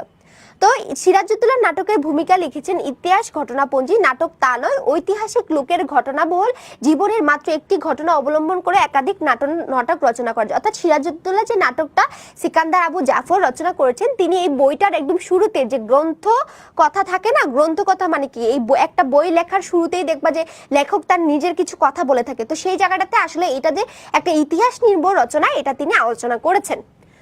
ওকে, তাহলে চলো মোটামুটি আমরা বুঝতে পারছি যে এই নাটকটাতে আসলে কি কি বিষয় নিয়ে আলোচনা করা হয়েছে, আসলে এটা একটা ইতিহাস নির্ভর নাটক। তারপরে আমরা চলে যাই সিরাজউদ্দৌলার নাটকের বিশ্লেষণের মধ্যে। তো সিরাজউদ্দৌলার নাটকের বিশ্লেষণটা আমরা শুরুর দিকে একটু পড়ে দেন আমাদের বিশ্লেষণে চলে যাবো। এটা পুরোটা আমরা পড়বো না, পুরোটা বললে মাথাটা ঘুরাই যাবে। তো সিকান্দার আবু জাফর রচিত এই নাটকটি করুণ রসাত্মক, ভেরি ভেরি ইম্পর্টেন্ট, এটা এমসিকিউ প্লাস সিকিউ, তো অনেক সময় সিকিউর ক নাম্বার প্রশ্নে চলে আসে যে এই যে সিরাজউদ্দৌলার নাটকের ধরন কি, এটা একটা করুণ রসাত্মক, এটা মনে রাখবে, এটা করুণ রসাত্মক একটা কাহিনী, এক অপরিসীম যন্ত্রণাদগ্ধ পরিণতির মধ্য দিয়ে সমাপ্ত হয়েছে এই রচনাটা, ঠিক আছে। তো ট্র্যাজেডি সদৃশ বেদনাবহ এই নাটককে বিদ্যমান নাটকের কেন্দ্রীয় চরিত্র হচ্ছে সিরাজের ব্যক্তিত্ব প্রজ্ঞা একইভাবে ট্র্যাজেডি শিল্পমানকে স্পর্শ করেছে। অর্থাৎ এখানে সিরাজকে দেখানো হয়েছে, এখানে কিন্তু সিরাজউদ্দৌলাকে দেখানো হয়েছে খুবই বীর হিসেবে, যে সে অনেক বীর ছিল অ্যান্ড হচ্ছে তার বয়স কম ছিল কিন্তু সে দেশের প্রতি অনেক সৎ ছিল, সে তার দেশকে ভালোবাসতো। কিন্তু আমরা বাস্তবিক অর্থে যদি আরো ডিটেলস পড়তে চাই মেইন পয়েন্ট, হ্যাঁ হ্যাঁ মেইন পয়েন্ট শুরু করতেছি, এখনই শুরু করব। তো আমরা যদি মেইন ঘটনায় যাই তখন কিন্তু আসলে দেখতে পাবো যে সিরাজউদ্দৌলারও কিন্তু এখানে অনেক দোষ ছিল, কারণ তাকে বারবার তার যে হচ্ছে মীর মর্দান এবং তারপর হচ্ছে মোহনলাল, তাকে কিন্তু অনেকবার সতর্ক করা হয়েছিল যে আপনার আপনার বিরুদ্ধে ওরা ইংরেজরা ষড়যন্ত্র করতেছে, আপনার আত্মীয় স্বজন ষড়যন্ত্র করতেছে। কিন্তু এখানে সিরাজউদ্দৌলা এতটা উদাসীন ছিল যে সে এই ব্যাপারগুলোকে একদম কানেই নিত না, আর তার ভিতরে একটা ক্ষমতার দাপটও চলে আসছিল যে সে নবাব, তাকে কে কি করতে পারবে। এই যে তার অপরিণামদর্শিতার কারণে কিন্তু সর্বশেষ তার পতন ঘটেছিল। বাট এই নাটকের মধ্যে আমরা দেখি সিরাজউদ্দৌলাকে একজন দেশপ্রেমিক হিসেবে এবং তাকে একজন বীর যোদ্ধা হিসেবে প্রেজেন্ট করা হয়েছে, তাই না?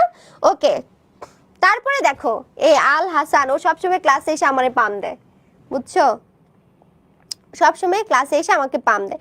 তো এতটুকু পর্যন্ত আমরা রাখবো, আর বাকি এইটুকু অংশ তোমরা নিজেরা পড়বা। এটা তোমরা নিজেরা পড়লে বুঝতে পারবা, কারণ এটা তোমরা আসলে প্লট কাঠামোটা দেখো যে এই নাটকের এগুলো আমাদের জন্য অতটা ইম্পর্টেন্ট না, এগুলো আসবে না পরীক্ষায়। এখন আমরা আমাদের মূল কাহিনীতে চলে যাব, ঠিক আছে? এই যে প্রথম অঙ্ক থেকে যেতে শুরু হচ্ছে, তো মূল কাহিনীটা আমি তোমাদেরকে হচ্ছে একটু ব্যাখ্যা করে দিচ্ছি, ঠিক আছে? চলো তাহলে আমরা আমাদের মূল কাহিনীতে চলে যাই। ওকে, দাঁড়াও, এটা ওপেন হতে হতে আমরা একটু অপেক্ষা করি, ঠিক আছে? ওকে,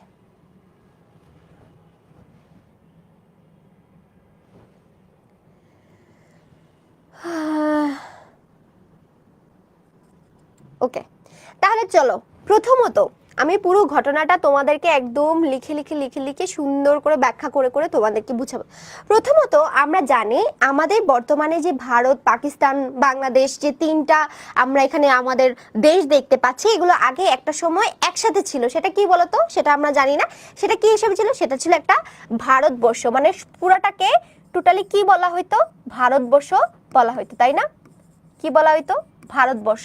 তো এই ভারতবর্ষের মধ্যে কিন্তু অনেকগুলো প্রদেশ ছিল। কি ছিল, অনেকগুলো প্রদেশ ছিল, অনেকগুলো প্রদেশ ছিল। যেমন কি কি প্রদেশ আছে এখনো আমরা জানি, এই প্রদেশগুলো তোমরা একটু বলো, তোমরা একটু বললে আমার সুবিধা হবে। তোমরা জানো আমরা কি কি পাই বলো তো? বিহার, আমরা পাই যে বিহার, তারপরে আমরা পাই হচ্ছে উড়িষ্যা, বিহার পাই, তারপরে আমরা পাই হচ্ছে উড়িষ্যা, তারপরে আমরা আর কি কি পাই, এটা ডিস্টার্ব করতেছে কেন? উড়িষ্যা, বিহার, উড়িষ্যা, তারপর আমরা কি পাচ্ছি, আমরা বাংলা পাচ্ছি, তাই না? বিহার, উড়িষ্যা, বাংলা, কর্ণাটক, আর কি কি পাই, কর্ণাটক, তাই না? আর কি কি পেয়ে থাকি বলো তো? এই ধরো এরকম অনেকগুলো রাজ্য নিয়ে কিন্তু তখন ভারতবর্ষ ছিল। তখন কিন্তু এই যে বাংলা বলতে আসলে আমাদের যে এই দিকটার অঞ্চলটা সেটাকে বোঝাচ্ছে। তো এই পুরাটা মিলে কিন্তু তখন ছিল ভারতবর্ষ, তাই না? এই পুরাটা মিলায়া তখন ছিল হচ্ছে তোমার কি, কি রে লেখা কই যায়, লেখার পর এগুলো কই চলে যাচ্ছে, আমি তো এটাই বুঝতেছি না। তো দেখো এই সব কিছু মিলাই কিন্তু তখন ছিল হচ্ছে আমাদের ভারতবর্ষ। তো এই যে প্রত্যেকটা প্রদেশ ছিল, এই প্রত্যেকটা প্রদেশের রাজধানী কি ছিল বলতো? রাজধানী কিন্তু ছিল হচ্ছে তোমার দিল্লি। কি ছিল রাজধানী? যেমন বিহার, উড়িষ্যা, বাংলা, কর্ণাটক, প্রত্যেকটা জিনিসের একটা রাজধানী ছিল, অর্থাৎ মেইন পয়েন্ট। যেমন আমাদের ঢাকা বাংলাদেশের হচ্ছে রাজধানী, এরকম একটা রাজধানী ছিল হচ্ছে দিল্লি। তো তখনকার সময় আসলে দেখা যেত যে মেইন যিনি শাসক থাকতো তাকে কি বলা হতো বলতো? বাদশাহ, অর্থাৎ পুরো ভারতবর্ষের যিনি তোমার হচ্ছে শাসক ছিলেন আর কি, তাহলে তাকে কি বলা হইতো? তাকে বলা হইতো হচ্ছে বাদশাহ। বাদশাহ কাকে বলা হইতো? তোমরা এগুলো একটু বুঝো, এগুলো কিন্তু প্যাচ লাগবে একটু পরে, এগুলো ভালো করে না বুঝলে। বাদশাহ কাকে বলা হইতো? ভারতবর্ষের, ভারতবর্ষের প্রধান, ভারতবর্ষের প্রধান। তারপরে দেখো এই যে ছোট ছোট প্রদেশগুলো আছে না, উড়িষ্যা, বিহার, বাংলা, কর্ণাটক, এই যে প্রদেশগুলো এদের এদের যিনি হচ্ছে শাসন করতেন, অর্থাৎ এদের যিনি মেইন কর্তা ছিলেন তার নাম ছিল হচ্ছে নবাব। অর্থাৎ কি তোমার আমরা যদি বলি প্রদেশের, প্রদেশ, প্রদেশের প্রধান, প্রদেশের প্রধান। তারপরে দেখো, তারপরে আমরা আসি হচ্ছে রাজা। রাজা কারা বলতো? এই যে এক একটা প্রদেশ আছে না, এই যে বিহার, উড়িষ্যা, বাংলা, কর্ণাটক, এদের মধ্যে আবার ছোট ছোট ছোট ছোট অনেক অঞ্চল আছে না, এই প্রত্যেকটা অঞ্চলে হচ্ছে তোমার কি ছিল বলতো? এই ধরো বিভিন্ন এই যে বাংলার, যেমন আমরা যদি ধরি যে বাংলার, ধরো এই বাংলার কথা যদি চিন্তা করি, তাহলে বাংলার যে নগর শহর, বাংলার নগর বা হচ্ছে তোমার কি বলতো শহর, নগর বা শহর, এই প্রত্যেকটা জিনিসের যিনি প্রধান ছিলেন তাকে বলা হতো রাজা। ঠিক আছে, বলো তাকে কি বলা হতো? রাজা। এখন বলো এইটুক বুঝতে পারছো তোমরা? এই জিনিসটা তোমাদের ক্লিয়ার হয়েছে? আমাকে কিন্তু জানাবা, তোমরা সাথে সাথে কিন্তু জানাবা, ঠিক আছে? আচ্ছা, তো দেখো এই জায়গাটাতে এই যে বাংলা, বিহার এবং উড়িষ্যা, বাংলা এই জায়গায় বাংলা, বিহার এবং হচ্ছে তোমার কি বলতো উড়িষ্যা, এদের ভাষাগত একটা মিল ছিল। এদের ভাষা ছিল বাংলা। তো এদের ভাষা যেহেতু বাংলা ছিল, তার মানে এরা প্রায় সেম ক্যাটাগরির মানুষ ছিল এখানে, অর্থাৎ এদের মধ্যে আদান প্রদানের সুবিধা ছিল যে এদের মধ্যে এদের ভাষাটা সেম। তো এই বাংলা, বিহার এবং উড়িষ্যার ভাষা যেহেতু সেম ছিল, এটার কারণে এই তিনটা প্রদেশের একটা নবাব ছিল, এই তিনটা প্রদেশের একজন নবাব ছিল। তার নাম কি বলতো? তার নাম ছিল আলীবর্দী খাঁ। তার নাম কি ছিল? আলীবর্দী খাঁ। তার নাম ছিল আলীবর্দী খাঁ। এই আলীবর্দী খাঁ ছিল হচ্ছে তোমার এই তিনটা যে অঞ্চলের ছিল এখানকার যে শাসনকর্তা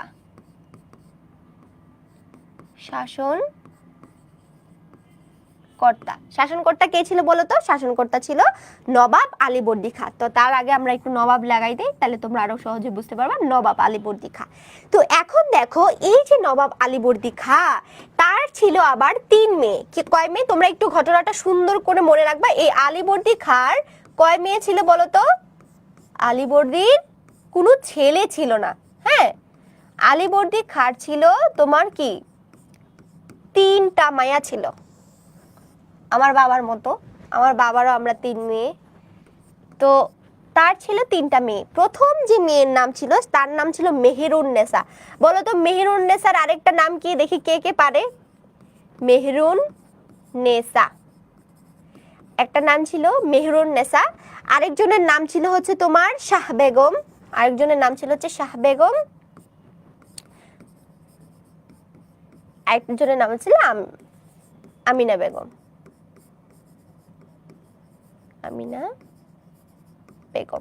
এখন বলো মেহেরুন্নেসার আরেকটা নাম কি বলো?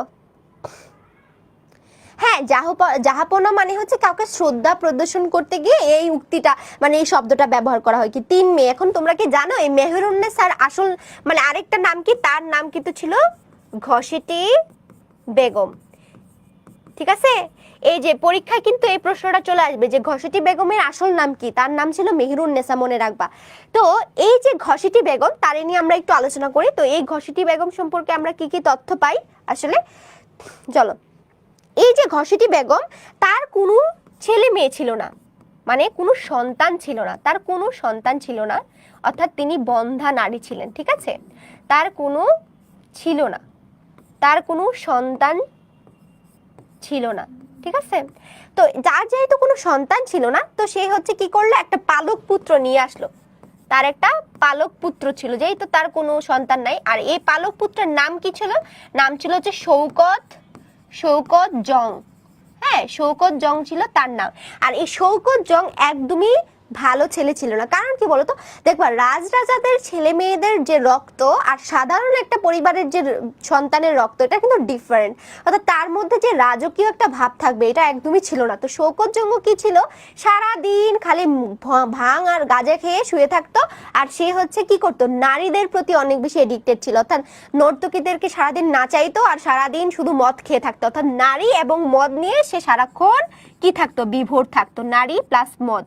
তো একটা একটা রাজপুত্র, ধরলাম সে পালক পুত্র হোক যাই হোক, সে তো ঘসেটি বেগমের সন্তান হিসেবে এখানে পরিচিত, সে যদি সারাক্ষণ নারী এবং মদ নিয়ে যদি সে বিভোর থাকে, তাকে কি কেউ নবাব হিসেবে কখনো গণ্য করবে, অথবা নবাবের আসনে কি তাকে কেউ বসাবে? তো এই যে তার খারাপ কিছু গুণের কারণে কিন্তু তাকে কেউ পছন্দ করতো না এবং তাকে নবাব হিসেবে কেউ চাইতোও না। তো এখন এই জায়গাতে আমরা দেখি যে তার এই যে ঘসেটি বেগমের যে পালক পুত্র, সে পালক পুত্রকে ঘসেটি বেগম সবসময় নবাব বানাইতে চাইতো। কি করতে চাইতো? সে নবাব বানাইতে চাইতো। আর সে হচ্ছে নবাব যদি বানায় তাহলে কি হবে, এই পুরো রাজ্যের কি রাজমাতা কে হয়ে যাবে বলো তো? রাজমাতা কিন্তু হয়ে যাবে ঘসেটি বেগম। তো ঘসেটি বেগমের স্বপ্ন ছিল যে সে রাজমাতা হবে, তার একটাই স্বপ্ন ছিল যে সে রাজমাতা হবে, এবং তার যে পালক পুত্র তাকে হচ্ছে সে কি করবে, সে নবাবের আসনে বসাবে। তো বেসিক্যালি দেখো, যেহেতু এখানে আলীবর্দী খাঁর কোনো ছেলে ছিল না, তাহলে যদি আমরা সিকোয়েন্স অনুযায়ী ভাবি যে যেহেতু বড় মেয়ে মেহেরুন্নেসা, তাহলে বড় মেয়ের সন্তানই হচ্ছে কি হবে, পরবর্তী রাজা হবে, তাই না? কিন্তু এখন তো তার কোনো সন্তানই ছিল না, যেহেতু পালক পুত্র ছিল এবং সে তাকেই নবাব বানাইতে চাইতো। আর এই ছেলের এত গুণ ভালো ছিল না, কিন্তু সে চাইতো যে তার এই ছেলেকে সে নবাবের আসনে বসিয়ে সে টাকা পয়সা খাবে আর হচ্ছে সে রাজমাতা হয়ে সে রাজত্ব করবে। এটা ছিল আসলে কি তার বৈশিষ্ট্য বলা যাইতে পারে। তো তারপরে যদি আমরা শাহ বেগমকে দেখি, তাকে নিয়ে ইতিহাসে তেমন কোনো কথা বলা হয় নাই, অর্থাৎ শাহ বেগমকে নিয়ে আমরা তেমন কোনো তথ্য আমাদের বইয়ে পাই না। আমরা কিন্তু পরবর্তীতে পাই হচ্ছে আমিনা বেগমকে। কাকে পাই বলতো? আমিনা বেগম। এবং এই আমিনা বেগমের আবার 3 ছেলে ছিল, অর্থাৎ সে আবার এখানে এসে একটা ছক্কা মেরে দিছে, তার হচ্ছে 3টা ছেলে ছিল। তো তার 3 নম্বর একদম ছোট ছেলে ছিল হচ্ছে আমাদের নবাব সিরাজউদ্দৌলা, অর্থাৎ সিরাজ ছিল সবার ছোট ছেলে। কিন্তু এই সিরাজের মধ্যে এই যে আমাদের নবাব আলীবর্দী খাঁ, সে অনেক সম্ভাবনা দেখতে পেয়েছিল, অর্থাৎ সে সিরাজকে দেখে বুঝতে পেরেছিল যে সিরাজই হবে পরবর্তী রাজা বা নবাব।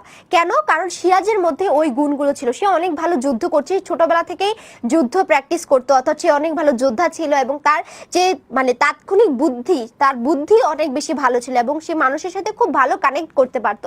তো তার এই সব ভালো গুণের জন্য আসলে আলীবর্দী খাঁ কি করে, সে ডিসাইড করে, যেহেতু এটা হচ্ছে পালক পুত্র, তার উপরে সারাদিন নারী মদ নিয়ে পড়ে থাকে, তো সে ডিসাইড করে যে এই 3 ছেলের মধ্যে সবচেয়ে বেশি সাহসী থাকে হচ্ছে সিরাজ, এবং সে সিরাজকে কি করবে, সে একটা ডিসাইড করে যে সে সিরাজকে যে আমার এই ছোট নাতি সিরাজই হবে কি আগামীর নবাব। কি হবে? আগামীর নবাব। সে এটা বলে যায়, অর্থাৎ তার মৃত্যুর আগে সে বলে যায় যে সিরাজউদ্দৌলা হবে সে যদি মারা যাওয়ার পর সিরাজউদ্দৌলাই হবে এই পুরো 3টা প্রদেশের নবাব। ঠিক আছে, বুঝতে পারছো? ওকে, এতটুকু পর্যন্ত ক্লিয়ার তোমাদের? কারো কোনো কোশ্চেন?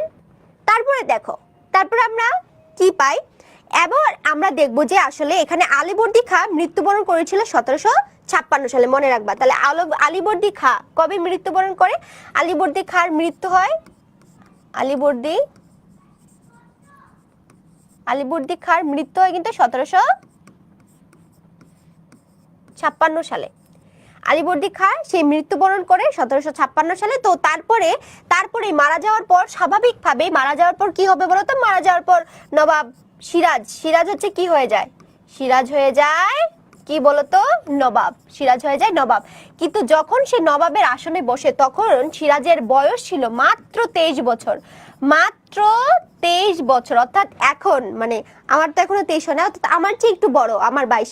তো আমার চেয়ে একটু বড় ছিল হচ্ছে তোমার সিরাজউদ্দৌলা। মাত্র 23 বছর বয়সে সে কি বাংলা, বিহার, উড়িষ্যা 3টা প্রদেশের নবাব হিসেবে নিয়োজিত হয়। তো যেহেতু মাত্র 23 বছর বয়সে সে এই আসনের মধ্যে বসে যায়, তো এই ব্যাপারটা আসলে সবাই ভালো চোখে দেখে নাই। কারণ এখানে দেখো অনেক, এখানে হচ্ছে তোমার কি থাকে, সেনাপতি থাকে, তারপরে হচ্ছে তোমার নবাবের যে উপদেষ্টারা থাকে, আরো অনেক বিশেষজ্ঞ মানুষরা কিন্তু থাকে, যারা পুরো একটা প্রদেশ অথবা একটা রাজ্য চালনার ক্ষেত্রে যে গুণগুলো দরকার তাদের মধ্যে কিন্তু আছে। শুধুমাত্র এই রাজকীয় মানে পরিচয় নাই দেখে তারা কিন্তু রাজা হইতে পারে না। তো এই ক্ষেত্রে সিরাজের প্রতি ওই মানুষগুলোর কিন্তু একটা ক্ষোভ চলে আসে যে আমরা এত সিনিয়র হওয়ার পরেও হচ্ছে আমরা নবাব হইতে পারলাম না, কিন্তু এই ছোট্ট পিচ্ছি একটা ছেলে ও নবাব হয়ে গেল, আর ওর কথা শুনে শুনে আমাদের চলতে হবে। তখন কি হইলো, সিরাজের বিরুদ্ধে মানে সিরাজের কি হলো, দুইটা পক্ষ হয়ে গেল, একটা হয়ে গেল তার পক্ষের মানুষ আর একটা হয়ে গেল তার বিপক্ষের মানুষ। অর্থাৎ আমরা তখন দেখি যে তাকে যখন কেউ পছন্দ করতে চায় না তখন তার পক্ষে বিপক্ষে আমরা দুইটা দল দেখতে পাই। কি পাই? তার পক্ষে একদল এবং তার বিপক্ষে একদলকে আমরা দেখতে পাই। ঠিক আছে, তো তার পক্ষে কে কি ছিল আমরা যদি দেখি, তার পক্ষে ছিল হচ্ছে আমাদের দুজন সেনাপতি ছিল। এই সেনাপতি মোহনলাল, সেনাপতি মোহনলাল এবং হচ্ছে তোমার মীর মর্দান। মোহনলাল এবং মীর মর্দান, মোহনলাল এবং হচ্ছে মীর মর্দান। এরা কি ছিল? এরা পক্ষে ছিল আর এরা বিপক্ষে। আচ্ছা, তো এই মোহনলাল এবং মীর মর্দানকে কিন্তু আমরা দেখি একদম লাস্ট পর্যায় পর্যন্ত, অর্থাৎ সিরাজের মৃত্যুর আগ পর্যন্ত তারা কিন্তু সিরাজকে প্রোটেক্ট করে গেছে। তো এই যে দুইটা মানুষ, এই দুইটা মানুষ কিন্তু সিরাজউদ্দৌলার জন্য প্রাণ দিয়েছিল। তো এদের নামে আমরা আরো অনেক ইনফরমেশন পাবো। তো তারপরে আমরা যদি দেখি একজন ফরাসি নাগরিক ছিল যার নাম ছিল হচ্ছে সাফরে। ফরাসি নাগরিক ছিল হচ্ছে তোমার সাফরে। এই সাফরেও কিন্তু তোমার কি ছিল বলতো? সিরাজউদ্দৌলার পক্ষে কাজ করেছে। এই সাফরে কিন্তু সিরাজউদ্দৌলার পক্ষে কাজ করেছে এবং এই সাফরেটাকে তিনি হচ্ছে কলকাতার চন্দননগরের দায়িত্ব ছিল আর কি। অর্থাৎ কলকাতার যে চন্দননগর নামের অঞ্চলটা ছিল সেই কলকাতার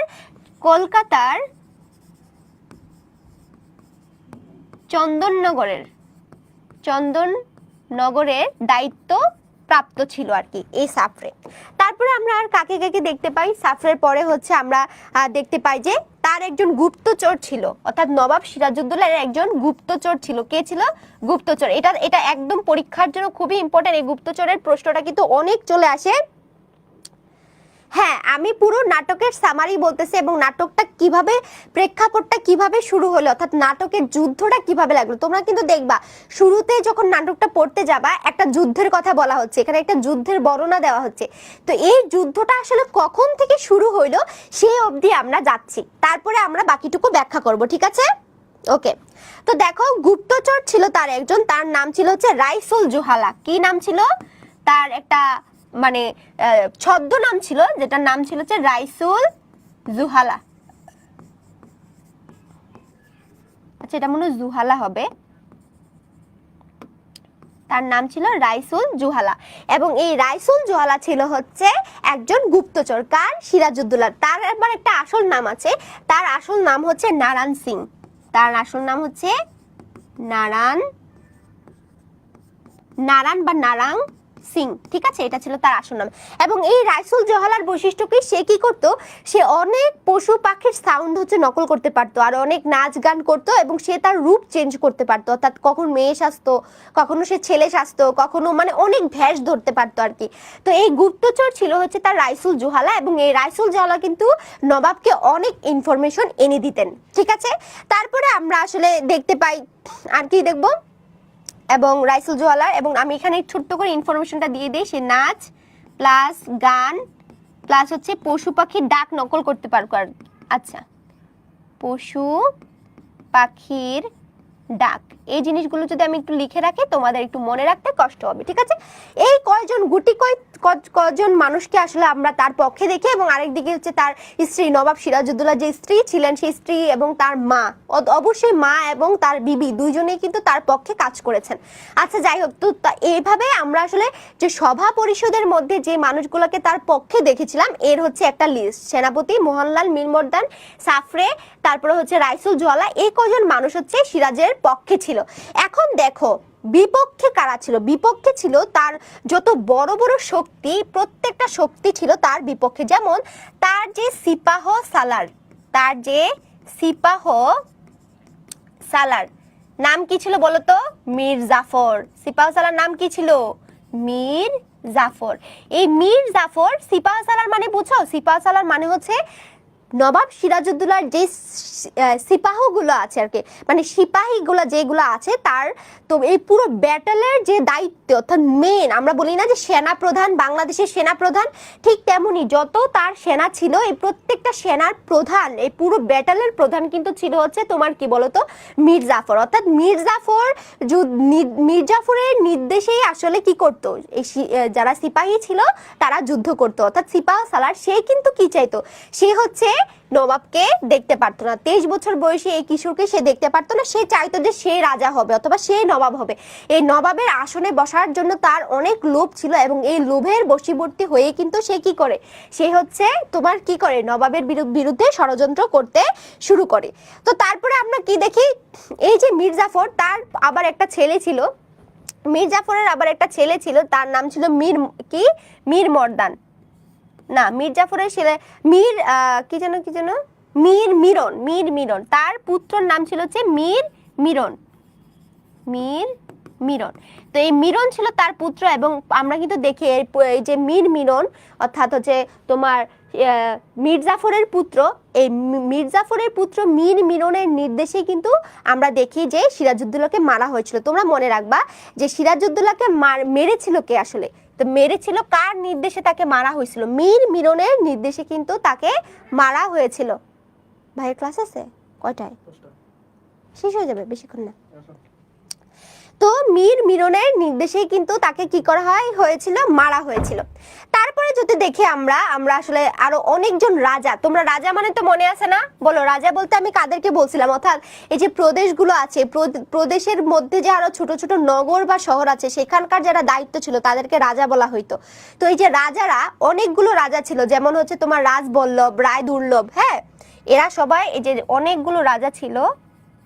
রাজাদের মধ্যে কারা কারা ছিল, রাজাদের মধ্যে হচ্ছে তোমার রাজবল্লভ,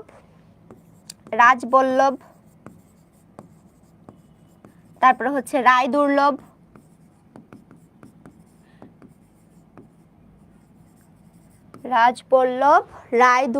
তারপরে হচ্ছে এই রাজা মানিকচাঁদ, আরেকজন আছে রাজা মানিকচাঁদ। এই কয়জন রাজাও কিন্তু নবাব সিরাজউদ্দৌলার বিপক্ষে ছিল। কি ছিল? নবাব সিরাজউদ্দৌলার বিপক্ষে ছিল।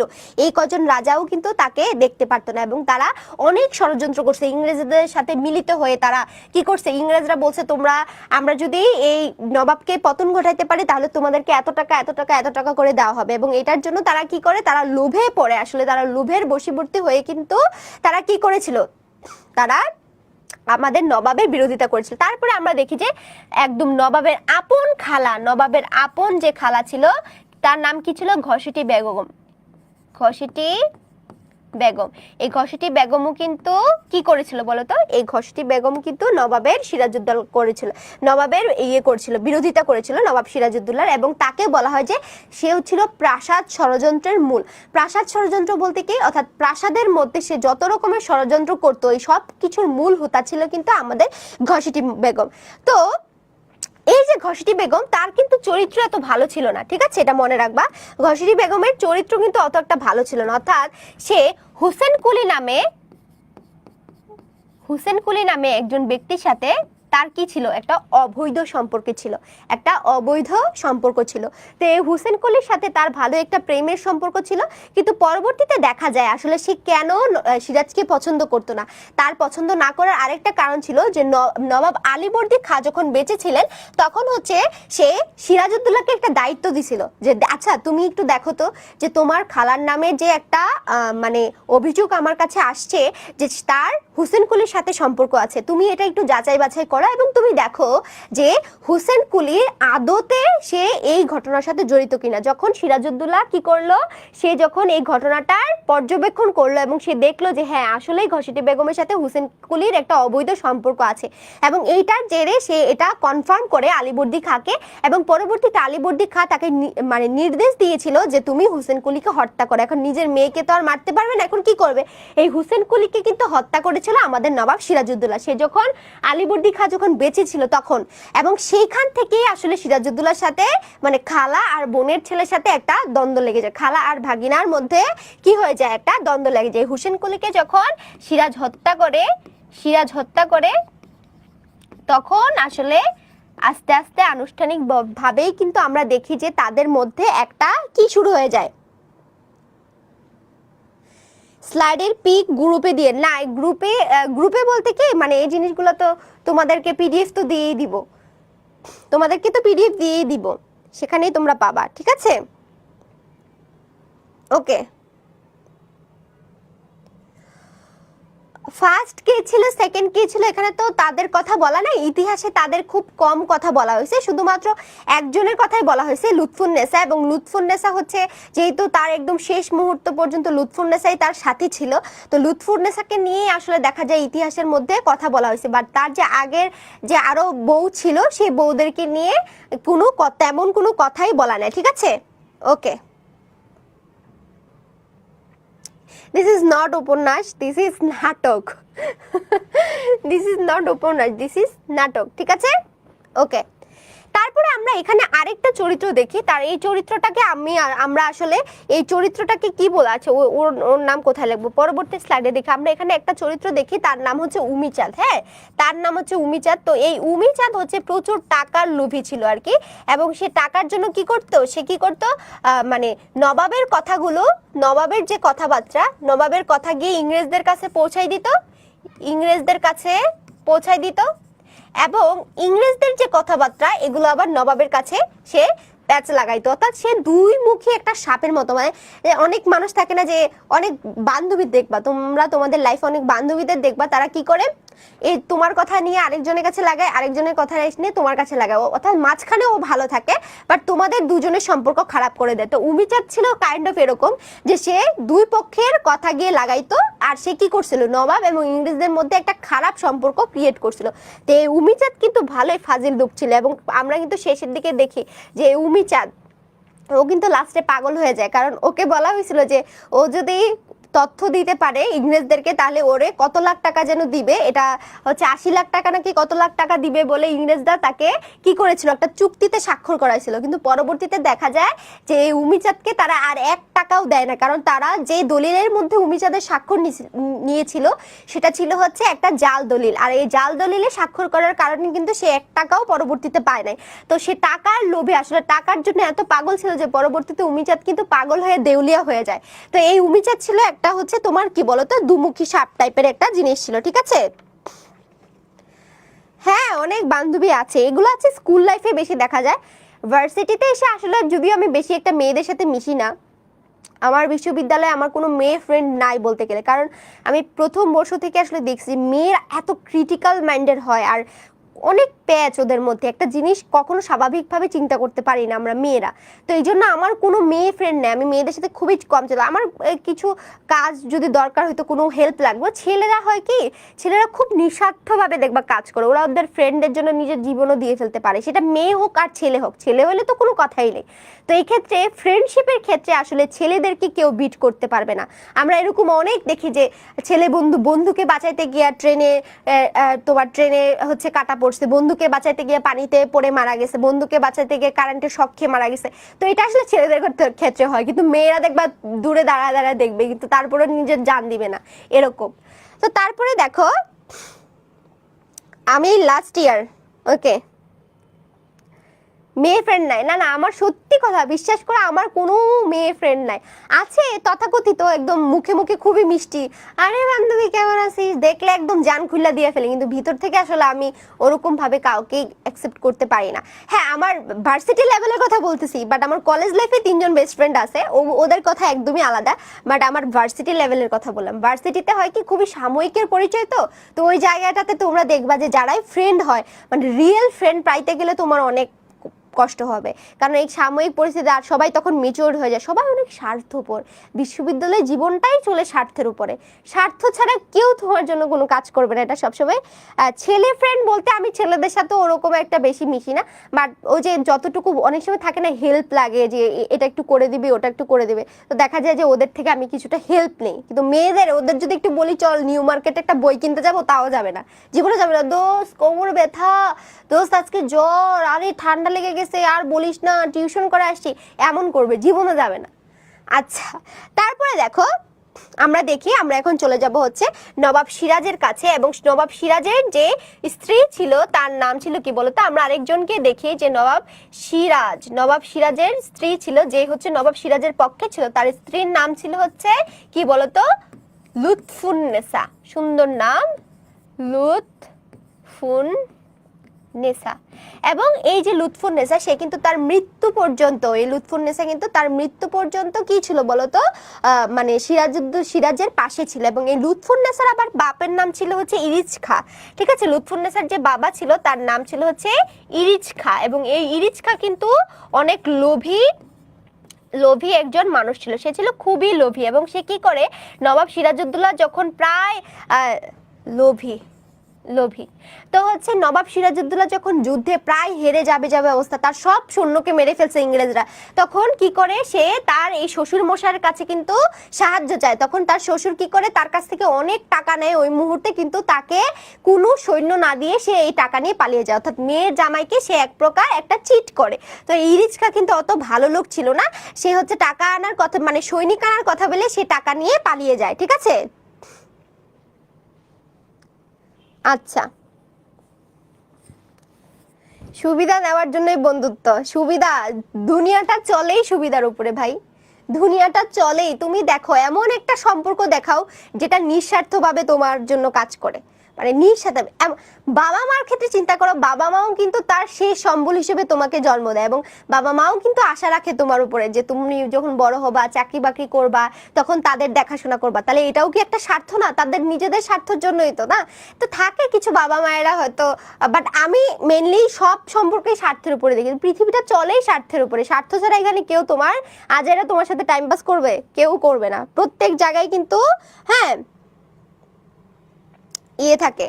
হ্যাঁ হ্যাঁ, এটা লোভী। আরে লোভীটার বানানটাই ইয়ে হয়ে গেছে, দেখো, লোভী, ঠিক আছে।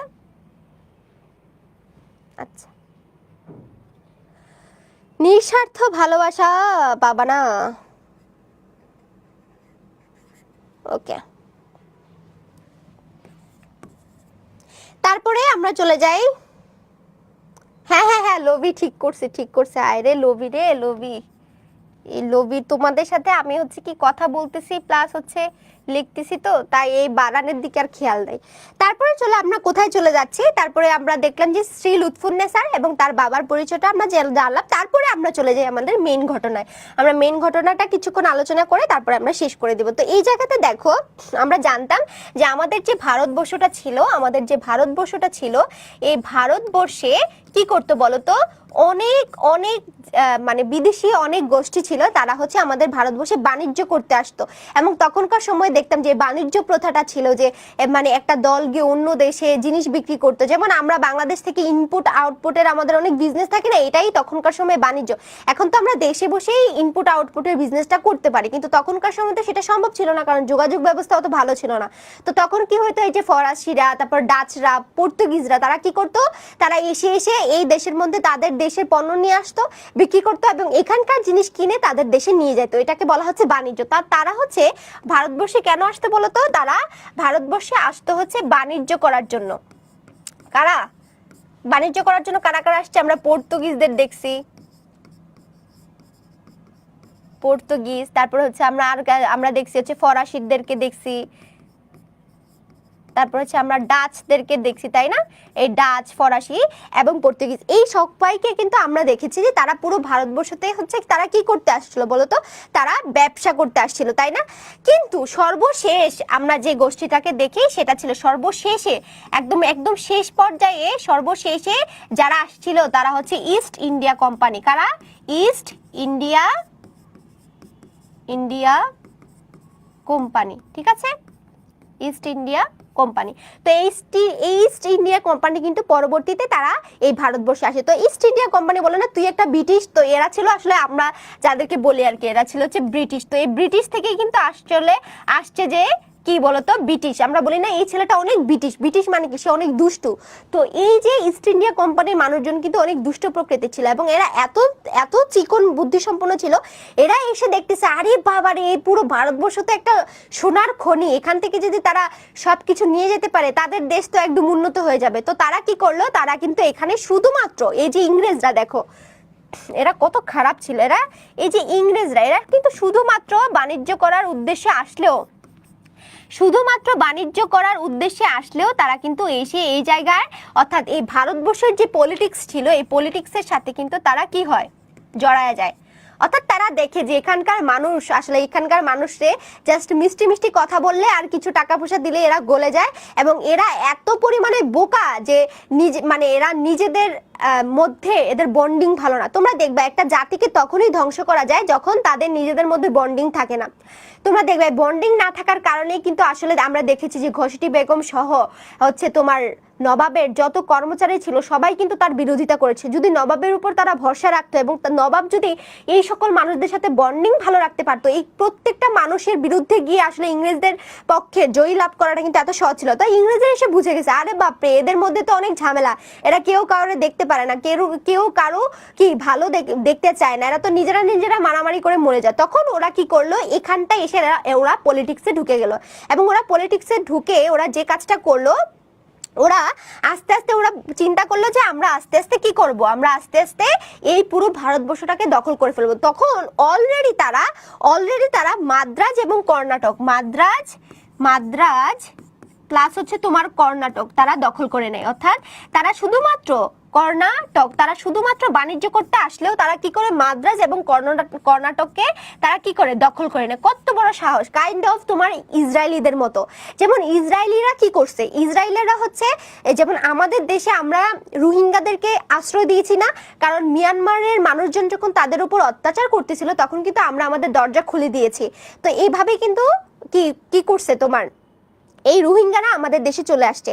ঠিক তেমনি যখন হিটলার সকল ইহুদিদেরকে মেরে ফেলতেছিল, দ্বিতীয় বিশ্বযুদ্ধে যখন আমরা দেখলাম হিটলার এমন ভাবে ইহুদি মারতেছিল, মানে ও প্রতিশোধ নেওয়ার জন্য ইহুদিদেরকে একদম শেষ করে দিচ্ছিল, তখন কিন্তু এই পাশের দেশ ফিলিস্তিন তারা কি করে তাদের ভালোবাসার দরজা খুলে দেয়। আর এই ইসরায়েলিরা অর্থাৎ এই ইহুদিরা কিন্তু আস্তে আস্তে কি করে তোমার ফিলিস্তিনে ঢুকতে থাকে। আর এই ফিলিস্তিনে এসে এখন ওরা এমন ভাবে নিজেদের ঘাঁটি স্থাপন করছে যে এখন পুরো ফিলিস্তিনিদেরকে উদ্বাস্ত করে দিছে এবং এই ফিলিস্তিনকে তারা দখল করার চেষ্টা করতেছে।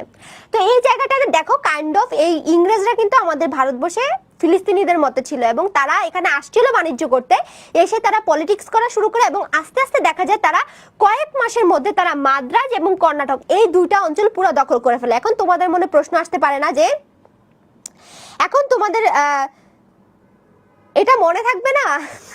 এটা তো জাস্ট ফার্স্ট পার্ট, সেকেন্ড পার্টে তো আরো ইনফরমেশন আছে। আচ্ছা আর বেশি পড়াবো না, জাস্ট এতটুকু পড়ায় তোমাদের শেষ করে দিচ্ছি, আর বেশি পড়াবো না, হ্যাঁ বেশিক্ষণ হলে মাথা হ্যাং হয়ে যাবে। দেখো তো এই মাদ্রাজ এবং কর্ণাটক যখন দখল করে তোমাদের মনে প্রশ্ন আসে না যে আপু এদের রাজারা তাহলে কোথায়? এই কর্ণাটক এবং হচ্ছে মাদ্রাজ এদের রাজা কই, এদের নবাব কোথায়, এরা কোথায় আছে এখন?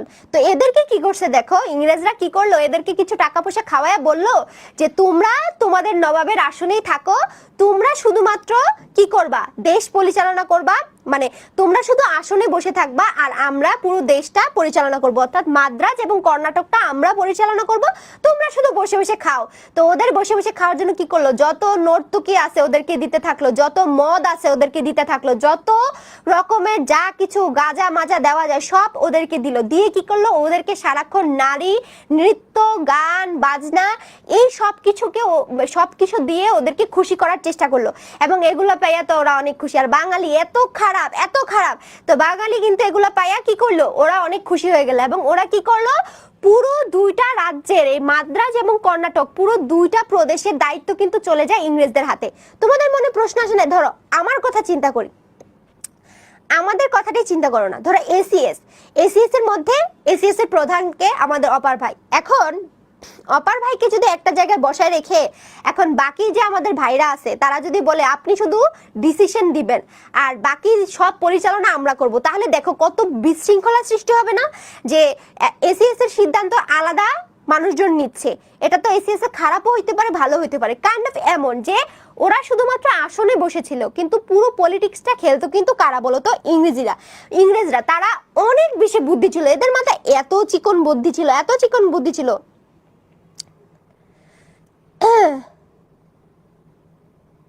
এত কিছু কেমন লাগছে, আমি তো গল্প করে করে পড়াচ্ছি তোমাদেরকে যেন এটা না হয়, এবং পুরো নাটক পড়তে গেলে তোমাদের মাথা আরো হ্যাং হয়ে যাবে। তো এটা প্রথম ক্লাস যেহেতু তোমাদের একটু হ্যাং দিতে পারে মাথা, বা দ্বিতীয়বার তৃতীয়বার যখন করবা আরো বেশি ইজি হয়ে যাবে।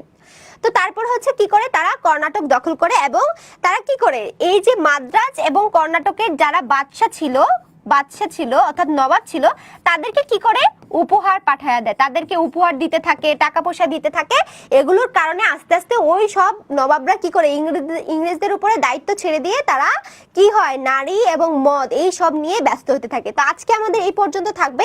তারপর আসলে কিভাবে সিরাজউদ্দৌলা ইংরেজদের উপর রেগে যায় এবং ইংরেজদের সাথে সিরাজউদ্দৌলার সম্পর্কটা কখন থেকে খারাপ হতে থাকে এবং তারা একটা যুদ্ধে লিপ্ত হয়ে যায় সেই ঘটনাগুলো নিয়ে আমরা কালকের ক্লাসে আলোচনা করব, ঠিক আছে?